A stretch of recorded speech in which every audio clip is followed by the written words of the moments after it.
ये कहानी है एक ऐसे लड़के की जो अपनी क्लास में ज्यादातर शांत ही रहता है, जैसे कोई एसएससीएन, पर अचानक से एक दिन उसके क्लासमेट्स के साथ उसे भी दूसरी दुनिया में समन कर लिया जाता है हीरोज की तरह डीमन लॉर्ड को हराने के लिए। और उसे सही में मिलती है एक एसेसिनेशन क्लास, जिसके बाद से शुरू होती है उसकी एक जर्नी अपनों को बचाने की।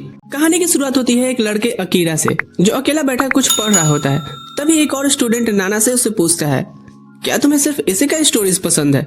वो कहता है, मैं जो मिले वो पढ़ लेता हूँ, फ्री के बैल के दांत नहीं गिनता।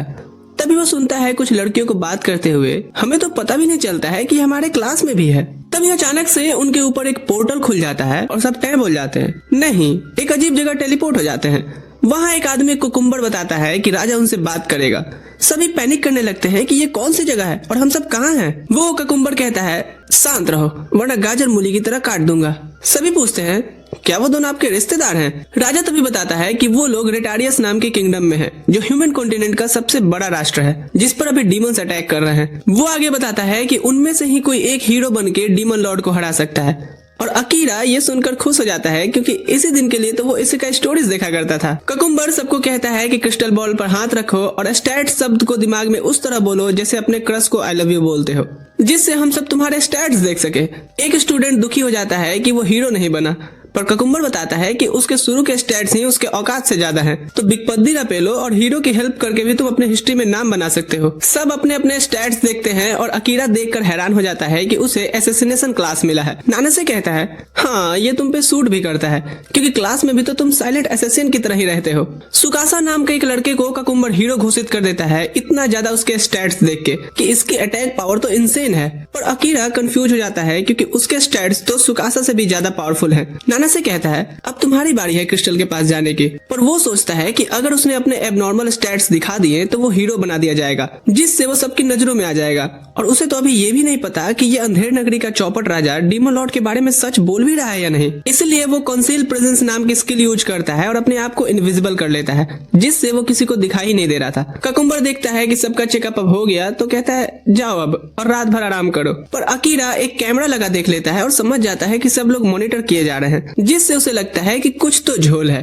रात को अकीरा अकेले इन्वेस्टिगेट करने निकल पड़ता है। जैसे ही वो आसपास देखते हुए घूम रहा होता है, उसे समझ आ जाता है कि ये वाकई में एक अलग दुनिया है। वो कैसल की छत पर जाता है और अपनी नई बॉडी की 6 पैक्स देख के हैरान रह गया था। तभी उसे राजा और राजकुमारी की बात करने की आवाज सुनाई देती है। वो अपनी प्रेजेंस छुपा करके सुनने लगता है।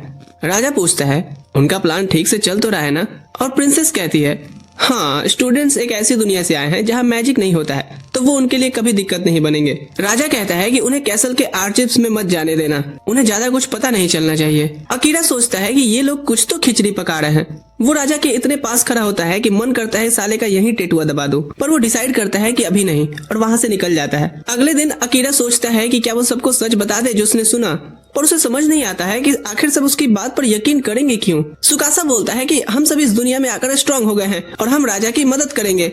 बाकी सब भी हुआ कर रहे थे। फिर वो एक नाइट कमांडर सारन से मिलते हैं, जो बताता है कि वो सबको ट्रेनिंग करने वाला है। वो कहता है, 1 महीने बाद सबको एक बेसमेंट में अपनी ताकत टेस्ट करनी होगी, क्योंकि मुझे पता है कि तुम्हें कुछ नहीं पता। इसी बीच अकीरा इनविजिबल होकर के अपनी इन्वेस्टिगेशन जारी रखता है, पर सारन उसे देख लेता है और ये चीज अकीरा को हैरान करती है, क्योंकि उसने अपनी काउंसिल प्रेजेंस को ऑफ नहीं किया होता। लगता है स्किल अपने कूलडाउन टाइम पे चला गया है। पर सारन बताता है कि नहीं, स्किल अभी भी एक्टिव है, बस उसकी स्पेशल आंखें ही कुछ ज्यादा देख लेती हैं। अकीरा लड़ने को रेडी हो जाता है, पर सारन कहता है, अरे जरा शांत हो जाओ, मैं राजा को कुछ नहीं बताऊंगा। अकीरा हैरान होकर के पूछता है, क्या तुम राजा की साइड में नहीं हो? सारन कहता है, ये सिचुएशन थोड़ा कॉम्प्लिकेटेड है। अकीरा उसे बताता है कि वो आर्चिप्स पढ़ना चाहता है, क्योंकि उसे इस दुनिया के बारे में कुछ भी नहीं पता। सारन उससे पूछता है कि तुम्हारे कंसील प्रेजेंस का लेवल क्या है? अकीरा बताता है कि ये मैक्स लेवल पर है, पर उसकी बाकी स्किल्स लेवल 1 पे हैं और उसे नहीं पता कि उन्हें कैसे बढ़ाया जाता है। सारन उसे ट्रेनिंग देने का ऑफर करता है और कहता है कि वो जो भी इन्फॉर्मेशन चाहता है वो उसे महल के आर्चिप्स में नहीं मिलेंगी। अकीरा कहता है, यहाँ आने के बाद से दरअसल काफी मजा आ रहा है, पर मुझे अपने घर वापस जाने का रास्ता भी तो ढूंढना है। सारन कहता है, इस चीज का तो मुझे भी कोई आइडिया नहीं है कि वो अपनी दुनिया में कैसे लौट सकता है, पर यहाँ तुम्हें जिंदा रहने के लिए स्ट्रांग तो बनना ही पड़ेगा। अकीरा खुददार आदमी फ्री में हेल्प लेना पसंद नहीं करता। सारन इस पर कहता है, ठीक है, बदले में तुम मुझे अपनी दुनिया की किस्से कहानियां सुना देना, और क्या। फिर उनकी ट्रेनिंग शुरू होती है और अकीरा सोचता है कि क्या सच में स्किल्स का लेवल बढ़ सकता है। सारन कहता है लेवल्स तो मॉन्स्टर्स को मार के बढ़ते हैं, पर एक चीज जो ट्रेनिंग से बढ़ती है और वो है स्किल। सारन बताता है कि इस दुनिया में ह्यूमंस, डीमंस के अलावा एल्व्स और बीस्ट फोक्स भी रहते हैं जो अलग अलग कॉन्टिनेंट पे पाए जाते हैं। अकीरा भी डील के हिसाब से बीच बीच में उसे अपनी दुनिया के किस्से कहानियां बताता रहता है। कुछ दिन बीतते हैं और एक नाइट गिलीस आकर के सारन को बताता है कि बाकी स्टूडेंट्स अच्छा प्रोग्रेस कर रहे हैं पर काम बहुत ज्यादा है और यहाँ तुम सिर्फ अकीरा पर ध्यान दे रहे हो। सारन कहता है कि हाँ, क्योंकि वो मुझे अपनी दुनिया के एक टगले राजा की कहानियां सुनाता है जिसका हथियार काफी स्ट्रांग है। वो आगे गिलिस को बताता है कि अकीरा की council presence skill maxed out है, जो सुनकर वो हैरान होता है क्योंकि सिर्फ पहला इंसान उन्हें मिला है जो ये कर पाया है। अकीरा आता है और सारन को एक बुक दिखाता है जो उसे आर्चिस में मिली थी। सारन कहता है ये बुक मैंने ही लिखी थी, इसे तो मैं अपनी रेसिपीज बुक के साथ रखा था, पर मुझे पता था कि तुम इसे ढूंढ निकालोगे। वो बताता है कि उनका राजा पागल हो गया है और वो लोग उसे अपनी मर्जी से सब कुछ करने नहीं दे सकते, पर चूंकि नाइट्स पर राज परिवार का बहुत बड़ा एहसान है इसलिए वो सैन्य शासन भी नहीं लगा सकते। अकीरा कहता है कि मैंने तुम्हारी ये किताब पढ़ी और मुझे समझ में आया कि तुम राजा की मनमर्जी की हुकूमत को गांधीवाद से समाप्त करना चाहते हो, लेकिन अगर ये गांधी मुझे परमिशन दे तो मैं राजा का काम तमाम कर सकता हूँ, जिससे सब आसान हो जाएगा, क्योंकि मेरा तो वैसे भी इस दुनिया से कोई लेना देना नहीं है। वो बताता है कि जिस रात हमें समन किया गया था मैं छुप कर राजा के स्टडी रूम में गया था और मुझे मौका भी मिला था राजा को खत्म कर देने का, इसलिए ये दोबारा करना मेरे लिए बहुत आसान होगा। सारन कहता है नहीं, अहिंसा परमो धर्म, तुमने उसे नहीं मार के बहुत अच्छा किया, क्योंकि किसी की जान लेने का बोझ बहुत बड़ा होता है। भले ही तुम्हें एसेसियन क्लास मिली हो, इसका मतलब ये नहीं कि तुम बस लोगों को मारते फिरो। अकीरा भी मान जाता है क्योंकि उसे पता है कि अगर उसने किसी की जान ली तो उसकी माँ और बहन उसे कभी माफ नहीं करेंगी। वो सारन से पूछता है कि वो उसकी इतनी मदद क्यों कर रहा है। सारन बताता है कि उसे अकीरा में एक उम्मीद दिखती है। भीड़ों की तरह सर नीचे करके चलने की बजाय वो अपना दिमाग यूज करके अलग रास्ता चुना, और ऐसा सिर्फ वही इंसान कर सकता है जिसने जिंदगी में बहुत कुछ सहा हो। अकीरा कहता है कि वो पहला आदमी है जिसका वो दोस्त अपनी मर्जी से बनना चाहता है। सारन कहता है तो इस दोस्त की जरूरत मुझे एक जगह पड़ने वाली है। एक महीने बाद सारन सब स्टूडेंट्स को डंजन ले जाता है, पर अकीरा हैरान हो जाता है देख करके कि इतने सारे लोग सिर्फ उसे विदाई देने आए हैं। तभी वो एक लड़की को उन्हें घूरते हुए देखता है। वो पूछता है कभी हॉट लड़का नहीं देखा क्या? लड़की गुस्से में कहती है स्कूल के बच्चों को हीरोज की तरह ट्रीट किया जा रहा है, जिन्हें ये भी नहीं पता कि इन्हें समन करने के लिए कितनी बड़ी कीमत चुकाई गई है। अकीरा पूछता है तेरा स्क्रू ढीला है क्या? सीधा सीधा बोलना। वो लड़की कहती है जब सच सामने आएगा तब मैं तुमसे सीधे सीधे बात करने आऊंगी। अकीरा सोचता है आइला, हुकअप से पहले ब्रेकअप। डंजन पहुंचकर सब मॉन्स्टर्स को मारना शुरू करते हैं, पर धीरे धीरे मॉन्स्टर्स ओवर पावर होते जा रहे थे। अकीरा रिट्रीट करने को कहता है और सारन यही सही समझता है। वो अपने डिवाइन स्वॉर्ड से रास्ता साफ करता है और सब लोग भागते हैं, पर सामने एक और मॉन्स्टर ग्रुप आ गया था। सुकासा याद करता है कि उसे एक स्मोक ग्रेनेड दिया गया था जो मॉन्स्टर्स को दूर करेगा, पर जैसे ही वो धुआं छोड़ता है वो हैरान हो जाता है कि मॉन्स्टर्स और ज्यादा पावरफुल हो गए हैं। तभी गिलीस और अकीरा पहुंचते हैं और गिलीस खुद हैरान हो जाता है देख करके कि एक मॉन्स्टर स्टूडेंट्स पर अटैक करने वाला है। तभी अकीरा सीधा उस मॉन्स्टर की तरफ दौड़ पड़ता है। वो उसके अटैक को डॉज करता है और उसकी गर्दन में स्वॉर्ड घुसाने की कोशिश करता है, पर उसकी तलवार वहीं टूट जाती है उस मॉन्स्टर की स्किन सख्त होने पे। सुकासा अकीरा की मदद को आता है, पर अकीरा उसे रोकता है ये कहते हुए कि तुम्हारा खुद हाथ चोटिल है। सुकासा रोता शकल बना के कहता है कि हीरो होने के नाते सबको बचाने की जिम्मेदारी मेरी होनी चाहिए थी, पर अकीरा कहता है कि हम अपना ख्याल रख सकते हैं। पर सुकासा अपना आपा खोना शुरू कर देता है क्योंकि उसे लगता है कि वो हीरो के नाम पर कलंक है। अकीरा एक लड़की को कहता है जाओ इसका ले जाके स्ट्रेस दूर करो, तब तक मैं इस छुछुंदर को उसके स्ट्रेस के साथ मिटाता हूँ। लगता है मुझे अपनी सीक्रेट स्किल का यूज करना पड़ेगा। ये है हीरो टाइम। तभी सारन कहता है ओ बेंटन के मरीज, मेरी सिग्नल का इंतजार कर। सारन का शरीर चमकने लगता है और वो उस मॉन्स्टर पर लाइटनिंग स्ट्राइक मारता है।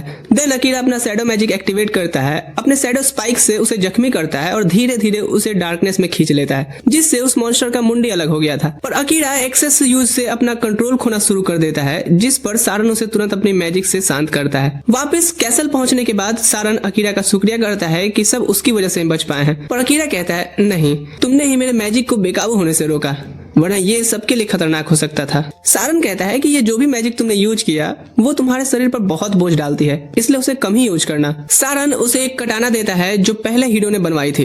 अकीरा पूछता है कि ये सुकासा को क्यों नहीं दी जा रही। मैं नहीं चाहता कि राजा को ये बात पता चले क्योंकि मैंने ये छुप कर रॉयल आर्मरी से चुराई है। कटाना का नाम उसके ऊपर लिखा होता है जो सारन पढ़ नहीं सकता था, पर अकीरा पढ़ लेता है क्योंकि वो जापानीज में लिखा हुआ था। पहले हीरो का संदेश कि मैं चाहता हूँ कि ये तलवार अपने सही अधिकारी को मिले। अकीरा सोचता है कि इतना प्यारा संदेश जिसने लिखा होगा काश वो इंसान से कभी मिल पाता। अकीरा अभी भी सुकासा की हालत को लेकर परेशान है क्योंकि उस पर डाला गया कर्ज बहुत शक्तिशाली है। सारन कहता है कोई शक नहीं कि ये किसने किया होगा। रात में हम देखते हैं राजकुमारी एक कैसल से सुकासा पर कर्ज कर रही होती है। तभी अकीरा उसके पीछे से आकर के कैसल के 2 टुकड़े कर देता है। वो पूछता है कि उसने सुकासा को कर्ज क्यों किया, छोटी बच्ची हो क्या?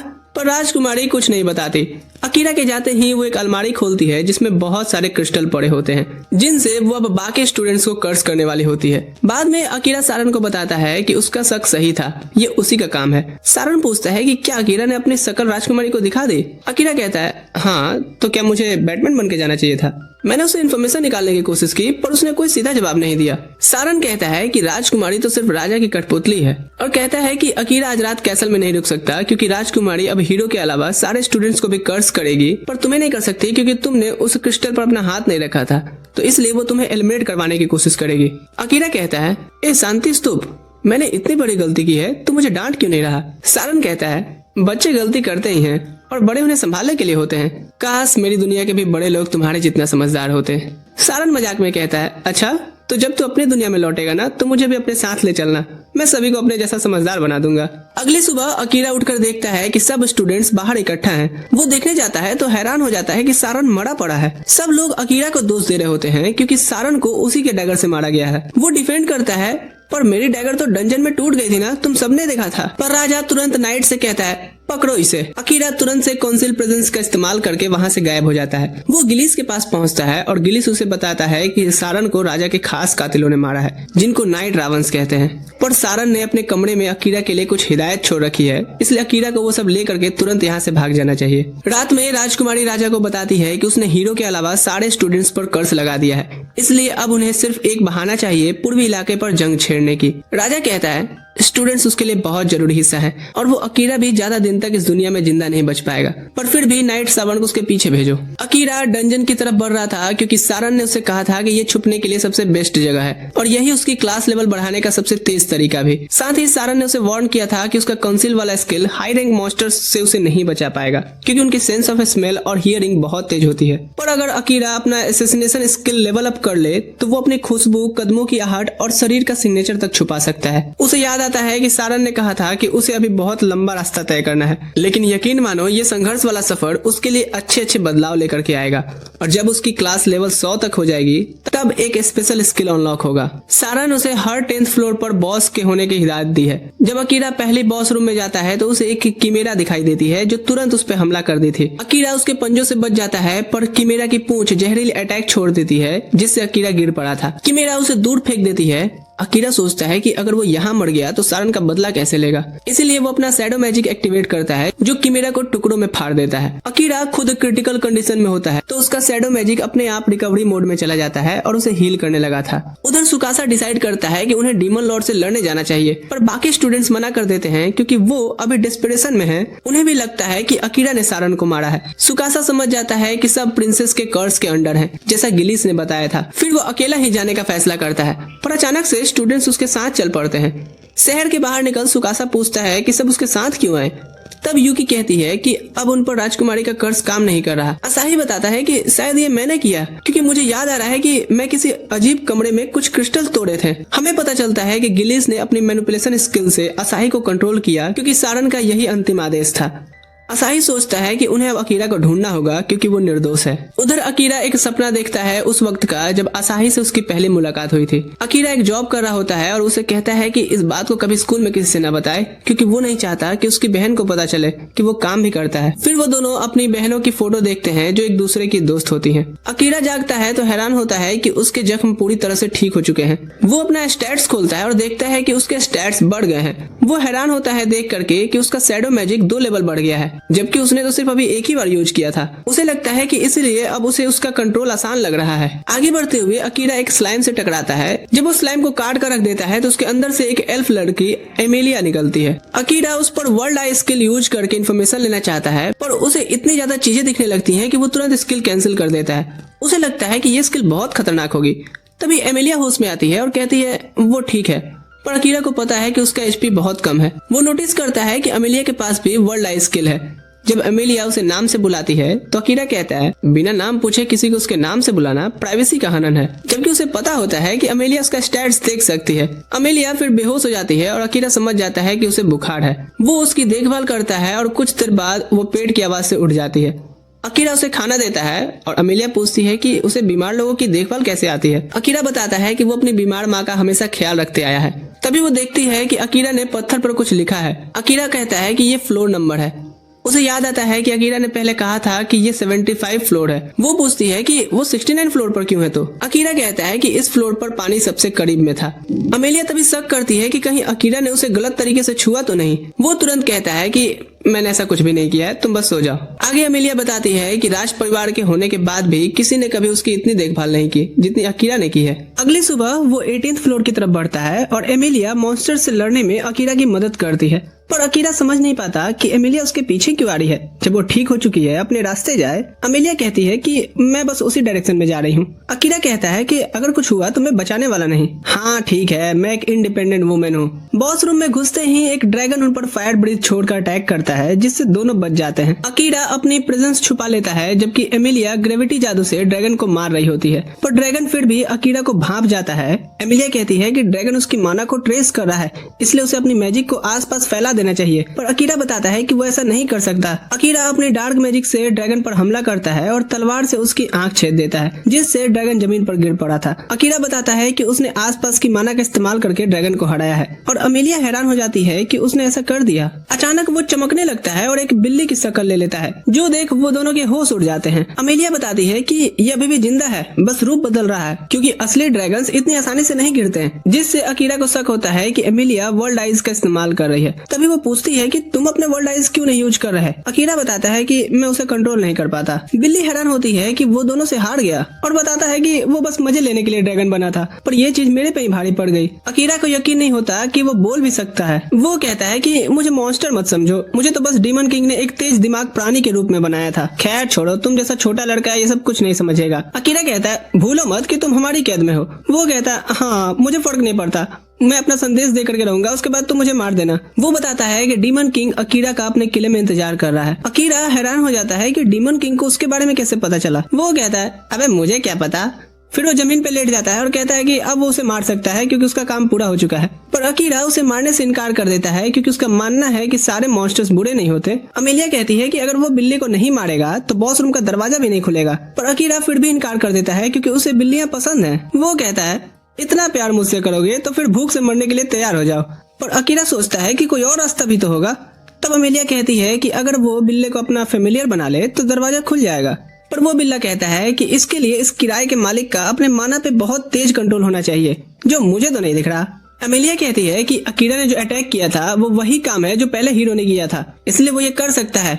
हाँ, पर सफल होगा या नहीं वो नहीं पता। अकीरा पूछता है कि अगर वो इस रिचुअल में फेल हुआ तो क्या होगा। बिल्ला कहता है तो दोनों की जान जा सकती है, पर अकीरा बिना सोचे समझे तैयार हो जाता है। अमेलिया समझ नहीं पाती कि वो एक बिल्ले के लिए चीजें इतनी मुश्किल क्यों बना रहा है, जबकि वो उसे आसानी से मार के काम खत्म कर सकता है। पर अकीरा कहता है कि वो फैसला कर चुका है। अमेलिया बताती है कि शुरू करने से पहले अकीरा को बिल्ले का एक नाम रखना होगा, तो अकीरा उसका नाम योरू रखता है। अब वो अपनी माना योरू पे यूज करने लगता है, पर अचानक अपने आप को योरू के मन के अंदर पाता है, जहाँ वो देखता है कि योरू एक गांव तबाह कर रहा है। अकीरा उसे रोकने की कोशिश करता है, पर योरू उसे लाइटनिंग से उड़ा देता है, ये कहते हुए कि अगर वो उसे नहीं मारेगा तो उसकी आत्मा हमेशा यहीं कैद रहेगी। योरू उसे खरोच मारता है और इधर अकीरा के असली शरीर से भी खून बहने लगा था, जो देख अमेलिया घबरा गई थी। अकीरा चाकू फेंक कर एक्शन में आता है तो योरू सोचता है कि आखिरकार फाइनली ये लड़ने के मूड में आ गया। योरू रूप बदलने लगता है, पर अकीरा जानबूझकर उसके पंजे से टकराता है और कहता है कि मैं तुम्हें नहीं मारूंगा और मुझे पता है कि तुम भी मुझे नहीं मारना चाहते। योरू कहता है कि तुम गलत हो, मॉन्स्टर्स की फितरत ही होती है दूसरी जातियों को चोट पहुंचाना। अकीरा कहता है पर मैं जानता हूँ तुम इस जिंदगी से थक चुके हो। सुनो, मैं तुम्हारा ख्याल रखूंगा और तुम्हें किसी को नुकसान भी नहीं पहुंचाने दूंगा।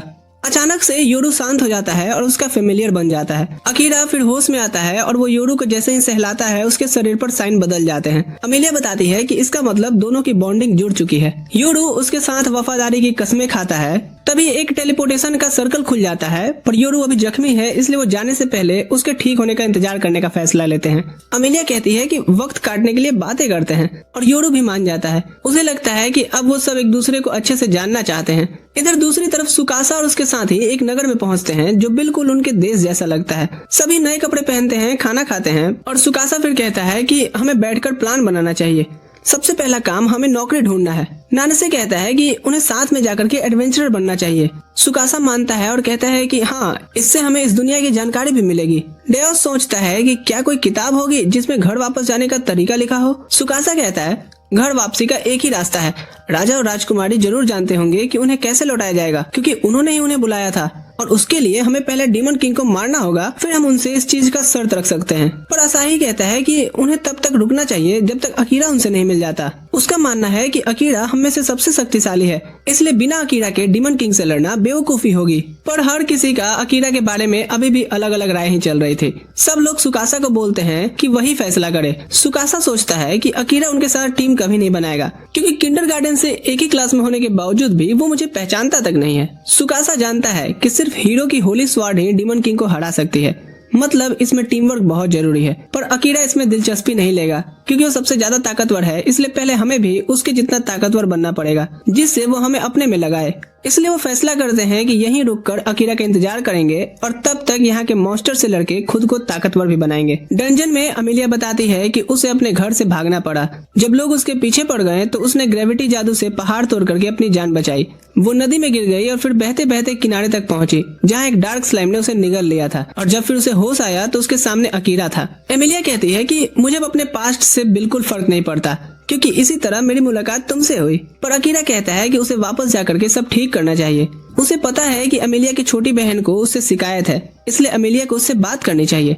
पर अमेलिया कहती है कि ये उतना भी आसान नहीं है। अकीरा उसे एक किस्सा बताता है कि एक बार उसने अपनी बहन के लिए नया फोन लिया था, पर उसकी बहन नाराज हो गई क्योंकि वो नहीं चाहती थी कि अकीरा उसके लिए इतनी मेहनत करे। तब उनकी माँ ने कहा था कि अकीरा ऐसा इसलिए करता है क्योंकि वो तुमसे बहुत प्यार करता है। वो कहता है कि चाहे अपनों से लड़ाई ही क्यों न हो जाए, बाकी सब तो सपने होते हैं, पर अपने तो अपने होते हैं ना। और मैं भी चाहता हूँ कि अपनी माँ और बहन को एक बार देखूं, लेकिन तब तक नहीं जब तक मैं सारन का बदला नहीं ले लेता। तभी अचानक उसके आसपास डार्क एनर्जी घूमने लगती है, पर वो खुद को संभाल लेता है। योरू से कहता है, मालिक अपनी खूनी भावनाओं को थोड़ा कंट्रोल में रखो। दोनों बताते हैं कि हम सारन के बारे में सुन चुके हैं। अकीरा हाथ में दस्ताने पहनकर योरू से खेलने लगता है ताकि उसका मूड थोड़ा हल्का हो सके, पर योरू उसे डांट देता है कि मालिक ये सब प्यार व्यार बाद में करना, पहले यहाँ से निकलने का सोचो, क्योंकि हम में से अगर एक भी कोई मरा ना तो दोनों मर जाएंगे। साथ ही वो बताता है कि दोनों एक दूसरे से कितने भी दूर हो पर फिर भी बात कर सकते हैं, क्योंकि उनकी आत्माएं अब जुड़ गई हैं। अमेलिया ये सुनकर जलन महसूस करती है। अकीरा कहता है कि इस चीज में तुम कुछ नहीं कर सकती, क्योंकि योरू मेरा फेमिलियर है। जैसे ही वो निकलने के लिए सर्किल में घुसने की तैयारी करते हैं, अमेलिया कहती है कि मैंने सुना है कि ये सर्किल उन्हें उस जगह ले जाता है जहां तुम में से कोई एक जाना चाहता हो। पर अमेलिया को अब कहीं जाने से फर्क नहीं पड़ता जब तक अकीरा उसके साथ है। अकीरा सोचता है कि क्या यह सर्किल उसे उसके असली दुनिया में वापस भेज सकती है, पर तुरंत से इस विचार को टाल देता है क्योंकि अभी घर लौटने का सही वक्त नहीं आया है। सर्किल उन्हें एल्फों के देश में पहुंचा देता है, जिससे अमेलिया के होश उड़ गए थे। तभी एक एल्फ उस पर तीर चला देता है। अकीरा तुरंत एमिलिया को बचा लेता है और पल भर में उस एल्फ के सामने खड़ा हो जाता है। अगर तूने तीर चलाना बंद नहीं किया तो तेरा टेटुआ दबा दूंगा। वो एल्फ कहता है कि अमेलिया का अब यहाँ कोई अधिकार नहीं है, इसलिए वो चली जाए यहाँ से। अकीरा उसे बेहोश कर कहता है, बहुत बोलता है साला। अचानक वो सभी चारों तरफ से घेर लिए जाते हैं। अमेलिया की बहन रोज सामने से आती है और कहती है कि वो अपनी बहन एमिलिया से उस पाप का बदला लेगी जो उसने किया। फिर एक यादे दास्तान में हम देखते हैं, एक दिन अमेलिया घूमने निकली थी और रोज को सैनिकों के साथ तलवार चलाते देखकर इम्प्रेस होती है। रोज ने तुरंत उस सोल्जर को हरा दिया था, पर उसकी सेवा में लगी नौकरानियां याद दिलाती हैं कि असल में तो आपकी बहन अमेलिया ही लीडर बनने वाली है। तभी रोज का फियोंसे लियाम उससे सगाई तोड़ने की बात करता है। रोज कहती है, ये इसलिए है ना क्योंकि अमेलिया विपत्ति की संतान है, और अमेलिया पर अचानक भयानक अपराध का आरोप लग जाता है। प्रेजेंट में अकीरा सोचता है कि अमेलिया ने आखिर ऐसा क्या किया था। रोज बताती है कि अमेलिया ने उसे जहर दिया था, पर अमेलिया कसम खाकर कहती है कि मुझे लगा कि तुम जहर दे रही हो। रोज अकीरा से कहती है, अमेलिया को मेरे हवाले कर दो। और अपने मैजिक से अकीरा को कंट्रोल करने की कोशिश करती है। अमेलिया गुस्से में अपनी बहन को बोलती है कि अपना मैजिक हटाओ ताकि अकीरा खुद फैसला कर सके। रोज हैरान होती है कि पहली बार अमेलिया उस पर ऐसे चिल्ला रही है। अकीरा कहता है चिंता मत करो, ये मेरे पे काम नहीं करेगा। हाँ तो मैं कहाँ था? योरू कहता है कि ये पावर खुद से पावरफुल लोगों पर काम नहीं करता। रोज को यकीन नहीं होता कि अकीरा उससे ज्यादा ताकतवर है, पर अकीरा कहता है कि अमेलिया पर जो झूठे आरोप लगाए गए हैं उन्हें अब मुझे दूर करना होगा, क्योंकि मैं जानता हूँ कि ये झूठ नहीं बोलती। रोज अपने सैनिकों से अकीरा को मारने का आदेश देती है। अकीरा लड़ने को तैयार हो जाता है, तभी एल्फो के राजा आकर के सबको रुकने बोलता है। रोज हैरान होती है कि वो यहाँ कैसे, क्योंकि आपको तो देश के बाहर होना चाहिए था। राजा पूछता है कि क्या हो रहा है ये सब, और सारे एल्फ एक के बाद एक बताने लगते हैं कि अमेलिया ने पाप किया है। राजा कहता है चुप, क्या पाप पाप लगा रखा है। तभी वो नोटिस करता है कि सभी पे रोज की चार्म मैजिक लगी हुई है। वो रोज को आदेश देता है कि सब पर से अपना जादू हटाए। फिर वो अमेलिया से माफी मांग करके सब ठीक करने का प्रॉमिस करता है और अकीरा से कहता है कि तुम लड़के उल्टे पैर लौट जाओ।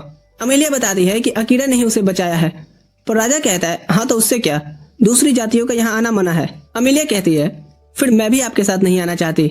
राजा कहता है ये तुम क्या कह रही हो, तुम्हें ही गद्दी को संभालना है।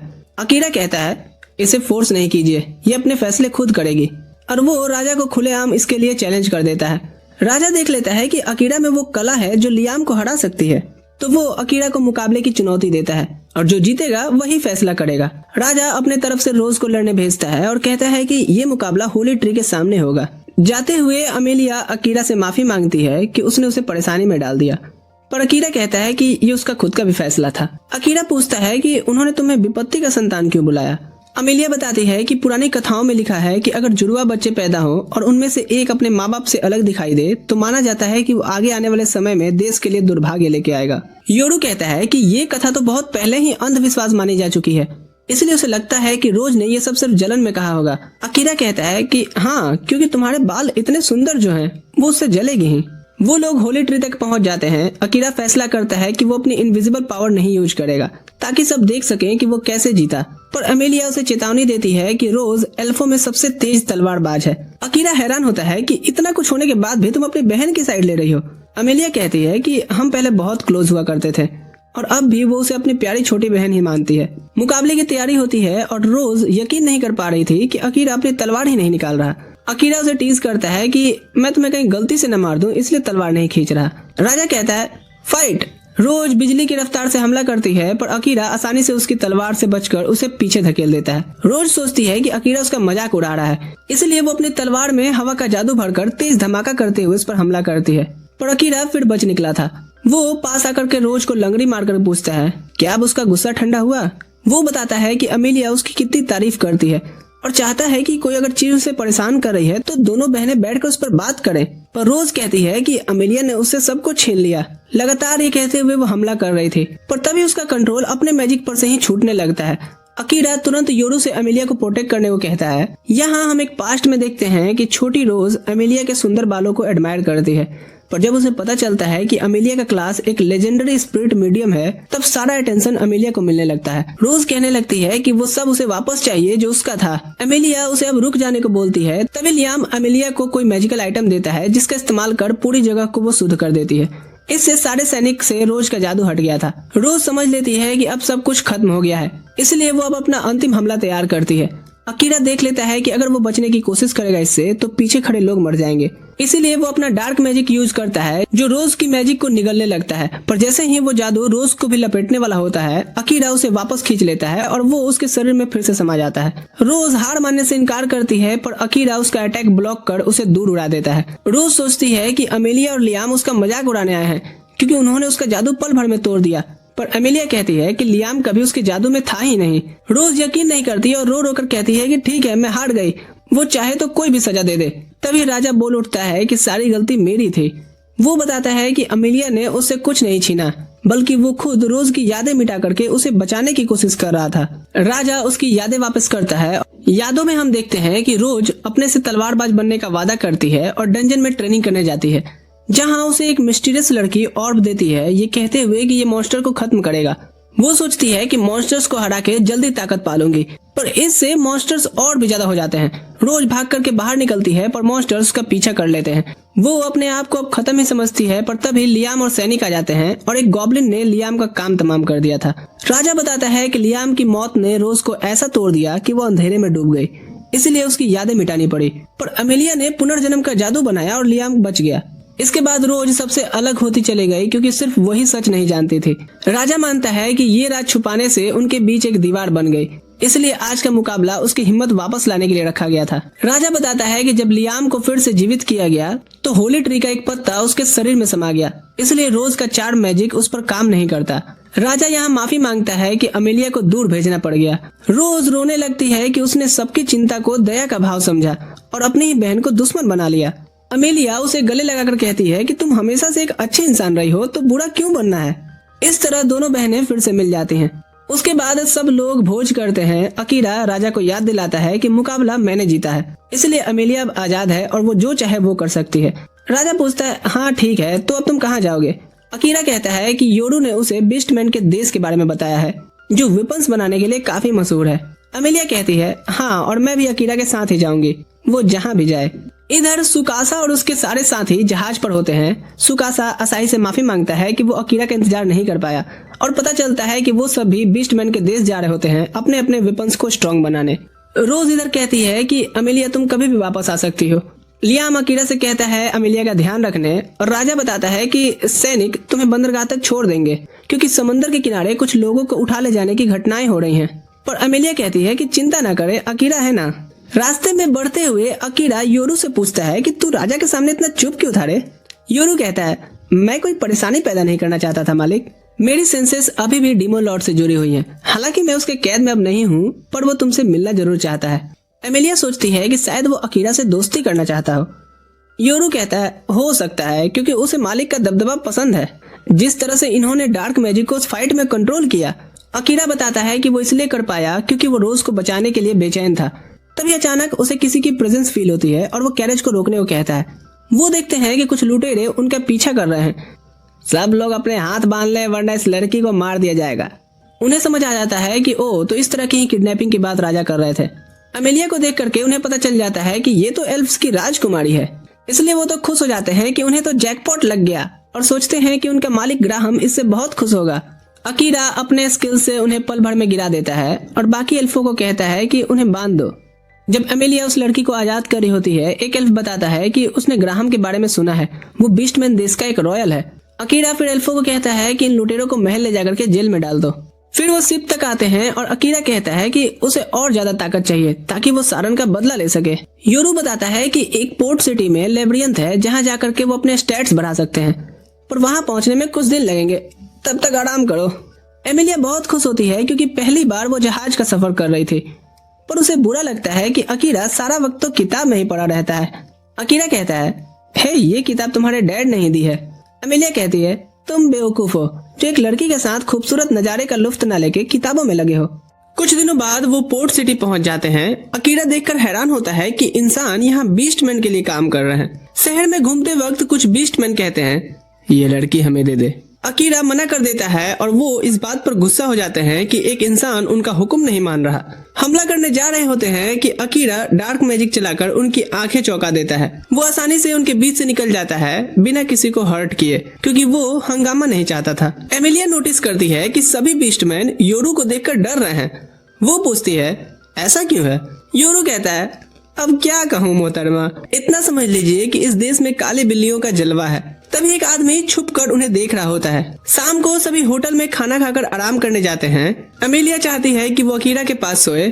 अकीरा कहता है, नहीं, हमें अलग बिस्तर पे ही सोना चाहिए। योरू समझ जाता है कि अमेलिया क्या सोच रही है और वो कमरे से निकल जाता है ये कहते हुए कि एंजॉय करना। अमेलिया नहा कर आती है पर अकीरा को सोया हुआ पाती है। वो उसके गालों पर किस करते हुए गुड नाइट कहती है, पर हम देखते हैं कि अकीरा बस सोने का नाटक कर रहा था, क्योंकि उसे ऐसे सिचुएशन में कैसे एक्ट करना है कोई आइडिया नहीं था। अगली सुबह योरू आता है और मजाक में कहता है, लगता है रात काफी सुहानी बीती है। और अकीरा देखता है कि एमिलिया उसके बगल में सोई थी।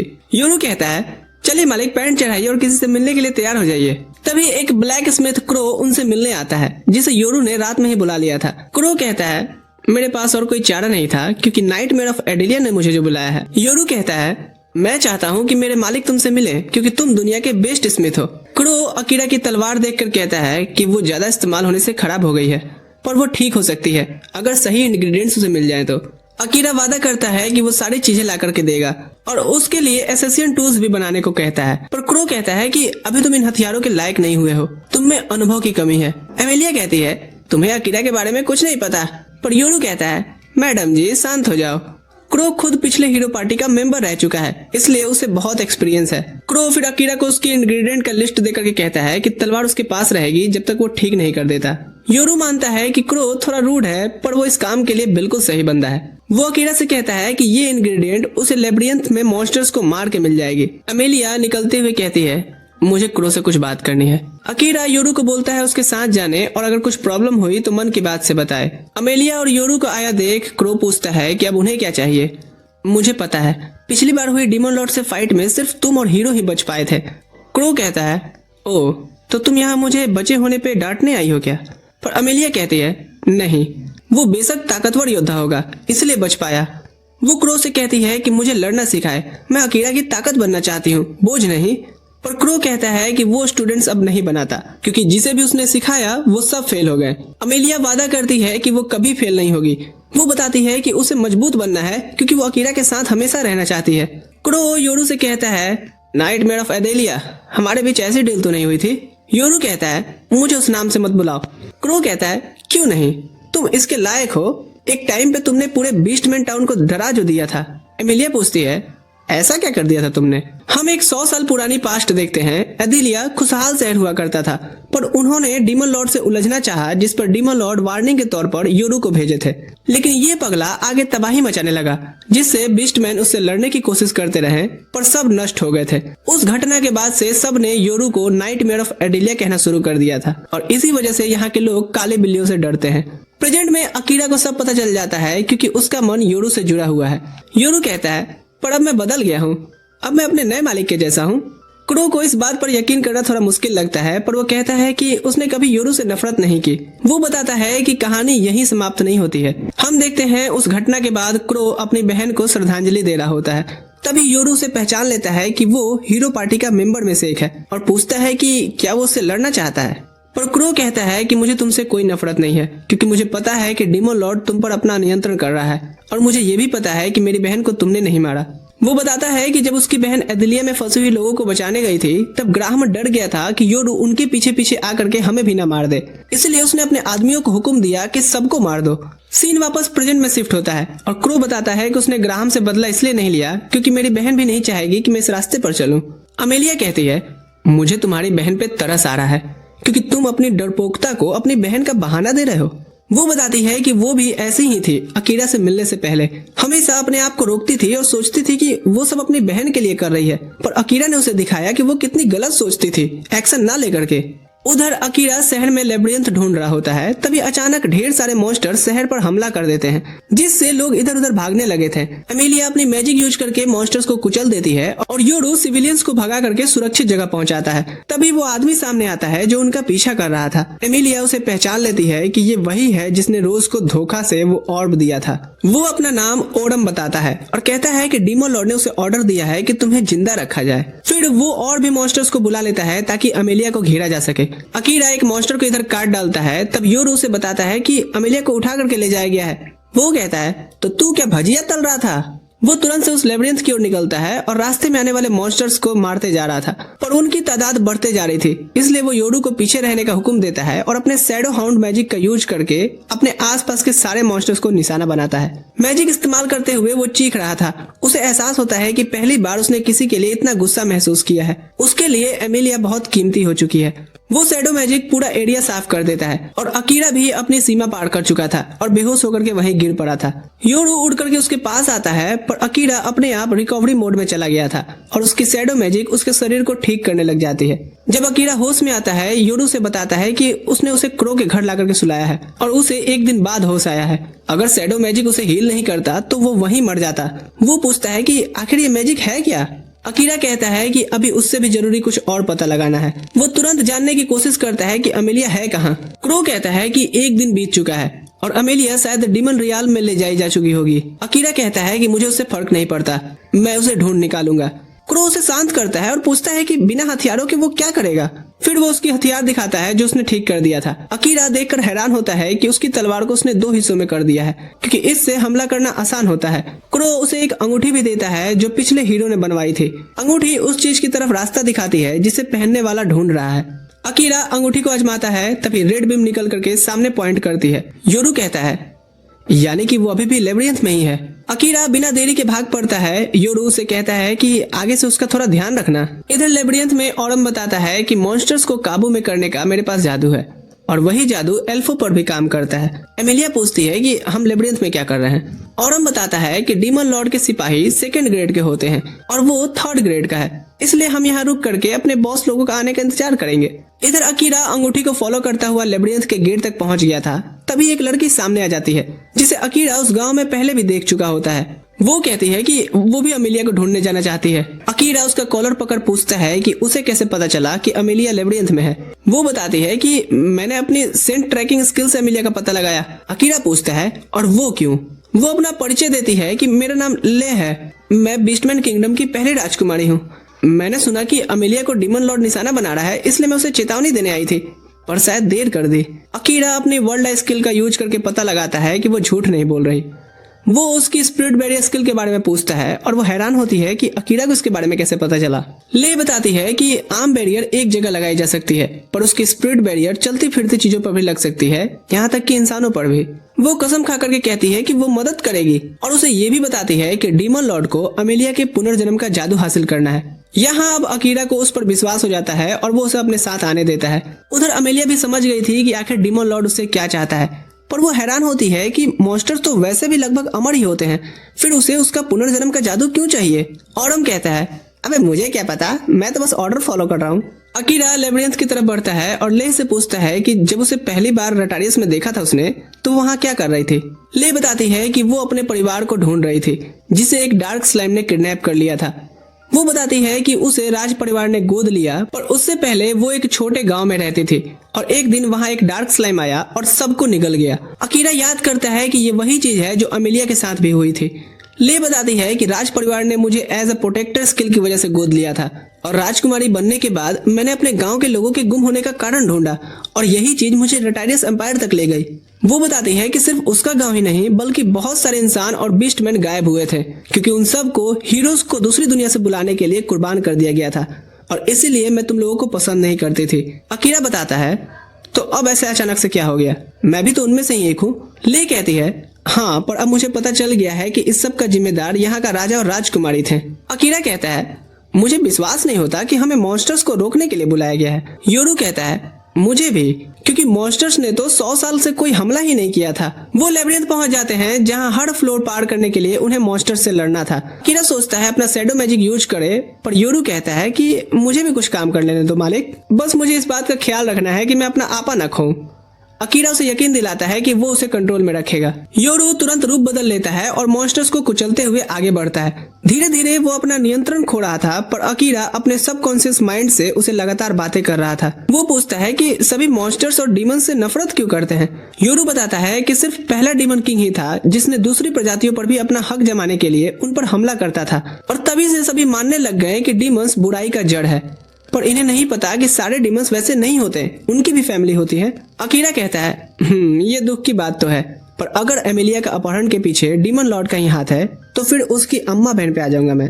आखिरकार वो एमिलिया तक पहुंच जाते हैं और हम हैरान होता है कि वो इतनी जल्दी कैसे पहुंच गए। योरू कहता है कि मैं अपने लिमिट्स तक पहुंच चुका हूं मालिक। अकीरा उसका शुक्रिया अदा करता है और कहता है कि तुम थोड़ा आराम कर लो।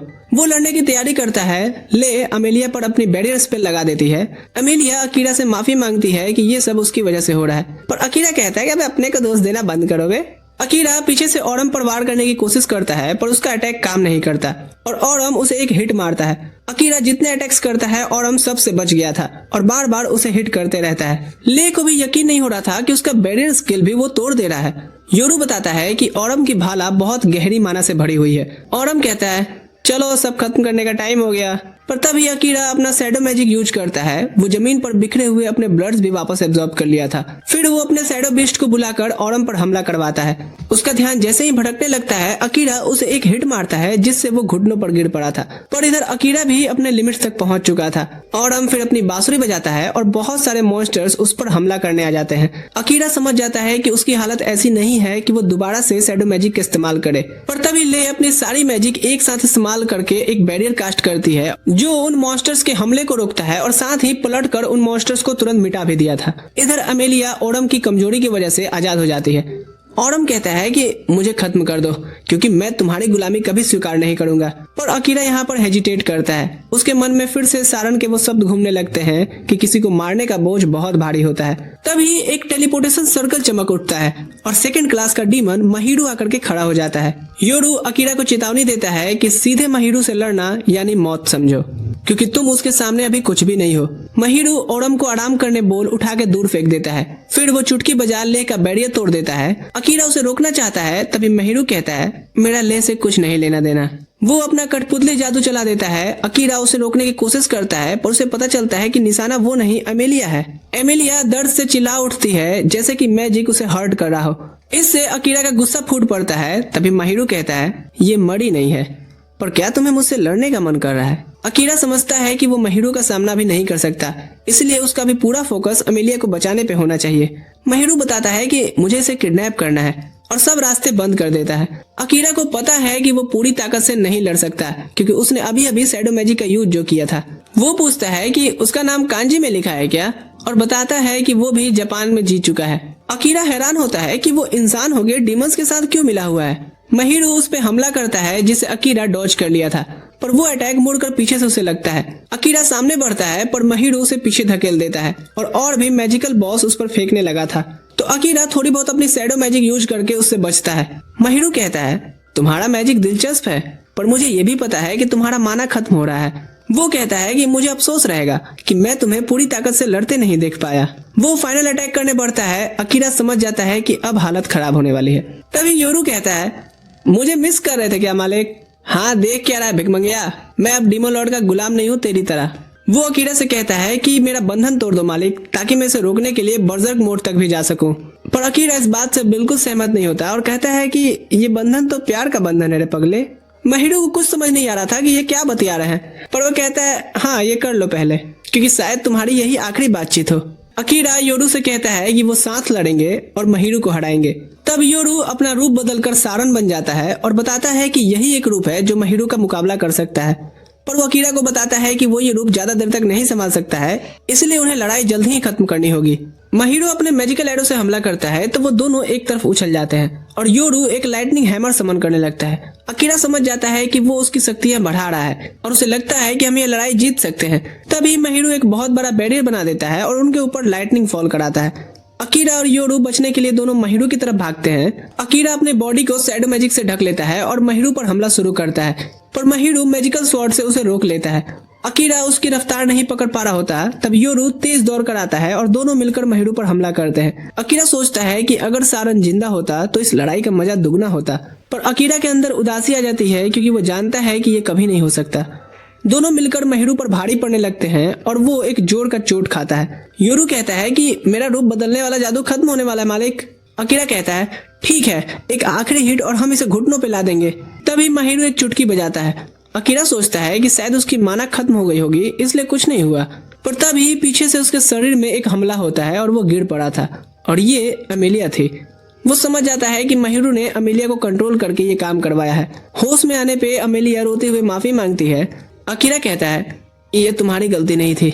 योरू भी अपने असली रूप में आ जाता है और अकीरा की सांसें रुक जाती हैं। पर तभी एक आवाज गूंजती है कि शरीर रिकवरी मोड में जा रहा है और तेज रोशनी उसे घेर लेती है।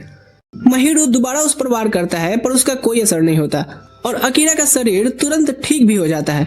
वो वापस खड़ा हो गया था, जो देखकर सब चौंक जाते हैं। आवाज बताती है कि वो कॉम्बैट के लिए पूरी तरह से तैयार है। महिरू उसकी तरफ बढ़ता है पर अकीरा उसे डॉज कर लेता है। जब महिरू मैजिकल ब्लेड्स बुलाता है, अकीरा अपने शैडोज में उसे पकड़ लेता है। आवाज महिरू को चेतावनी देती है कि अपना मैजिक हटा ले, पर वो मना कर देता है और कहता है कि इंसान डिमोनिक पावर्स के आगे कुछ भी नहीं है। वो आवाज कहती है बिना कोशिश किए हार मानना गलत है, चाहे वो कोई आम इंसान ही क्यों ना हो। मेहनत हमेशा फल देती है। महिरू गुस्से में आकर के अमेलिया पर मैजिकल नीडल्स बरसाने लगता है। तभी अकीरा अचानक नॉर्मल मोड में लौट आता है और अमेलिया को बचाने के लिए भागता है, पर वो हैरान होता है कि नीडल्स उसे लगी ही नहीं, क्योंकि क्रो यहाँ पहुंच गया था जो एक पल में महिरू का जादू मिटा देता है। महिरू यकीन नहीं कर पाता कि क्रो अभी भी जिंदा कैसे है, क्योंकि बीस्टमैन तो इंसानों से सिर्फ 1 सदी ही ज्यादा जीते हैं। क्रो कहता है, मैंने हीरो पार्टी छोड़ी है पर लड़ना नहीं भूला। महिरू मान लेता है कि हाँ, तुमने मेरे जादू को पल भर में ही तोड़ दिया, इससे पता चलता है। वो एक टेलीपोर्टेशन सर्कल बनाता है और ऑरम को लेकर के पतली गली पकड़ लेता है। ले कहती है कि उसे उम्मीद नहीं थी कि क्रो उनकी मदद के लिए आएगा। अकीरा उसे पूछता है कि क्या वो महिरू को जानता था, पर क्रो सिर्फ इतना कहता है कि अभी तुम्हें आराम करना चाहिए। और अकीरा बेहोश होते हुए कहता है, हाँ तुम ठीक कह रहे हो। वो जब जागता है तो योरू बताता है कि वो 3 दिन तक बेहोश था, पर मैं खुश हूँ मालिक, क्योंकि तुम अमेलिया के पास ही होश में आए हो। अकीरा क्रो का शुक्रिया अदा करता है, पर पूछता है कि ले कहाँ गई। क्रो बताता है कि उसने उसे महल वापस भेज दिया है, पर कोई और तुमसे मिलने आया है। अकीरा देखकर हैरान होता है कि ये सुकासा और उसकी टीम है। गिलीस बताता है कि वो क्रो को जानता है, क्योंकि नाइट्स इससे ही हथियार खरीदते थे। सुकासा कहता है कि गिलीस ने असाही को कंट्रोल करके हमें वहाँ से फ्री कराया। अकीरा पूछता है, क्या गिलीस तुम्हारा महल से दूर रहना ठीक है? गिलीस कहता है कि हाँ, अब मैं नाइट नहीं रहा। सारन के मरने के बाद किंग ने हमारी पूरी नाइट्स को चेंज कर दिया, क्योंकि हम उन्हें बोझ लगते थे। असाही कहता है कि अकीरा उनके साथ चले, पर योरू मना करता है कि मालिक कहीं नहीं जाएंगे। दोनों झगड़ा करने लगते हैं तो अकीरा उन्हें शांत करता है। वो उनका हालचाल पूछता है और उनके इरादों के बारे में अच्छे से पूछता है। सुकासा कहता है कि वो डीमन किंग को हराना चाहते हैं। इस पर योरू पूछता है, सब डायपर पहन कर आए हो ना? यूकी कहती है, इस बिल्ले का बीच में बोलना मुझे बिल्कुल पसंद नहीं। अकीरा योरू को बाहर जाने को कहता है ताकि वो अच्छे से समझ सके कि वो क्या चाहते हैं। वो पूछता है कि डीमन किंग को क्यों हराना है। सुकासा बताता है कि वो रेटाइडिस के राजा को मनाने के लिए।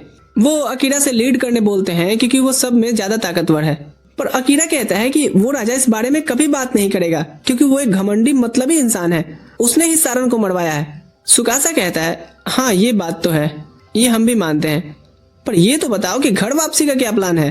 अकीरा बताता है कि मैंने देखा है कि 2nd क्लास के मॉन्स्टर्स टेलीपोर्टेशन सर्कल बना सकते हैं, इसलिए वो उन्हें ढूंढ करके मजबूर करेगा। पर वो ये भी कहता है कि और इसमें मुझे तुम लोगों की मदद नहीं चाहिए, तुम सब और मेरी कमजोरी बन सकते हो। गिलीस इधर जाता है क्रो से अपने ऑर्डर के बारे में बात करने। बाकी सब उदास होते हैं कि अकीरा उन्हें साथ नहीं ले जाना चाहता, पर वो तय करते हैं कि वो अपने आप को साबित करेंगे। इधर अकीरा देखता है कि एमिलिया समुद्र की तरफ देख रही है। वो उसे बताती है कि वो अभी डरी हुई है इस बात को लेके कि वो उससे दूर हो जाएगा।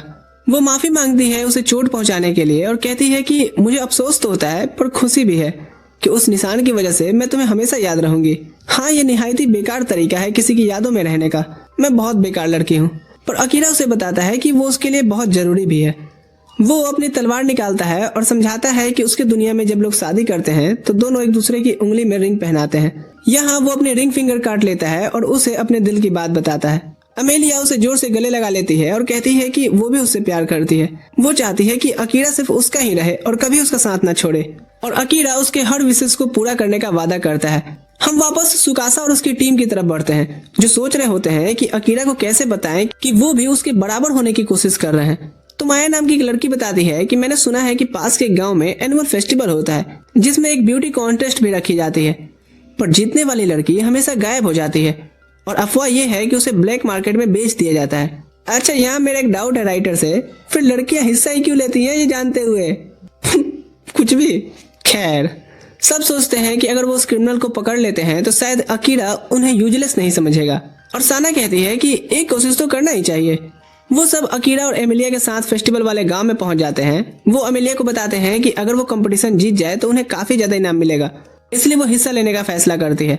वहाँ एक डीमन स्पीसीज लड़की लेही काउंटर पे झगड़ा कर रही होती है, क्योंकि डीमन स्पीसीज को पार्टिसिपेट करने का इजाजत नहीं था। वो पूछती है कि ये भेदभाव क्यों, पर अकीरा को हैरानी होती है क्योंकि उसे लेही में कोई डिमोनिक पावर का एहसास नहीं हो रहा था। तभी एमिलिया काउंटर पे आती है और वो उसे पहचान लेती है कि ये तो एल्फो की राजकुमारी है और उसे तुरंत परमिशन दे देती है। लेही यहाँ अकीरा से कहती है कि वो रिसेप्शनिस्ट को मनाए ताकि वो भी हिस्सा ले सके, पर एमिलिया जलन में पूछती है, ये कौन है? क्या अकीरा को वो पसंद आ गई? अकीरा कहता है, अरे ऐसी बात नहीं है। इधर लेही फिर से काउंटर पे झगड़ा कर रही होती है। ये देख करके अमेलिया अकीरा को कहती है, ठीक है उसकी मदद करो, ये बस पार्टिसिपेट करना चाह रही है। और अकीरा उसे कहता है कि उसे पार्टिसिपेट करने दे और वादा करता है कि अगर वो कुछ भी गलत करेगी तो वो उसे रोक लेगा। और लेही को तब जाके परमिशन मिल जाती है। वो खुश होती है, तभी उसके साथ योरू को देखती है। योरू कहता है, हाँ हैरान मत हो, ये मैं ही हूँ और ये मेरे नए मालिक है।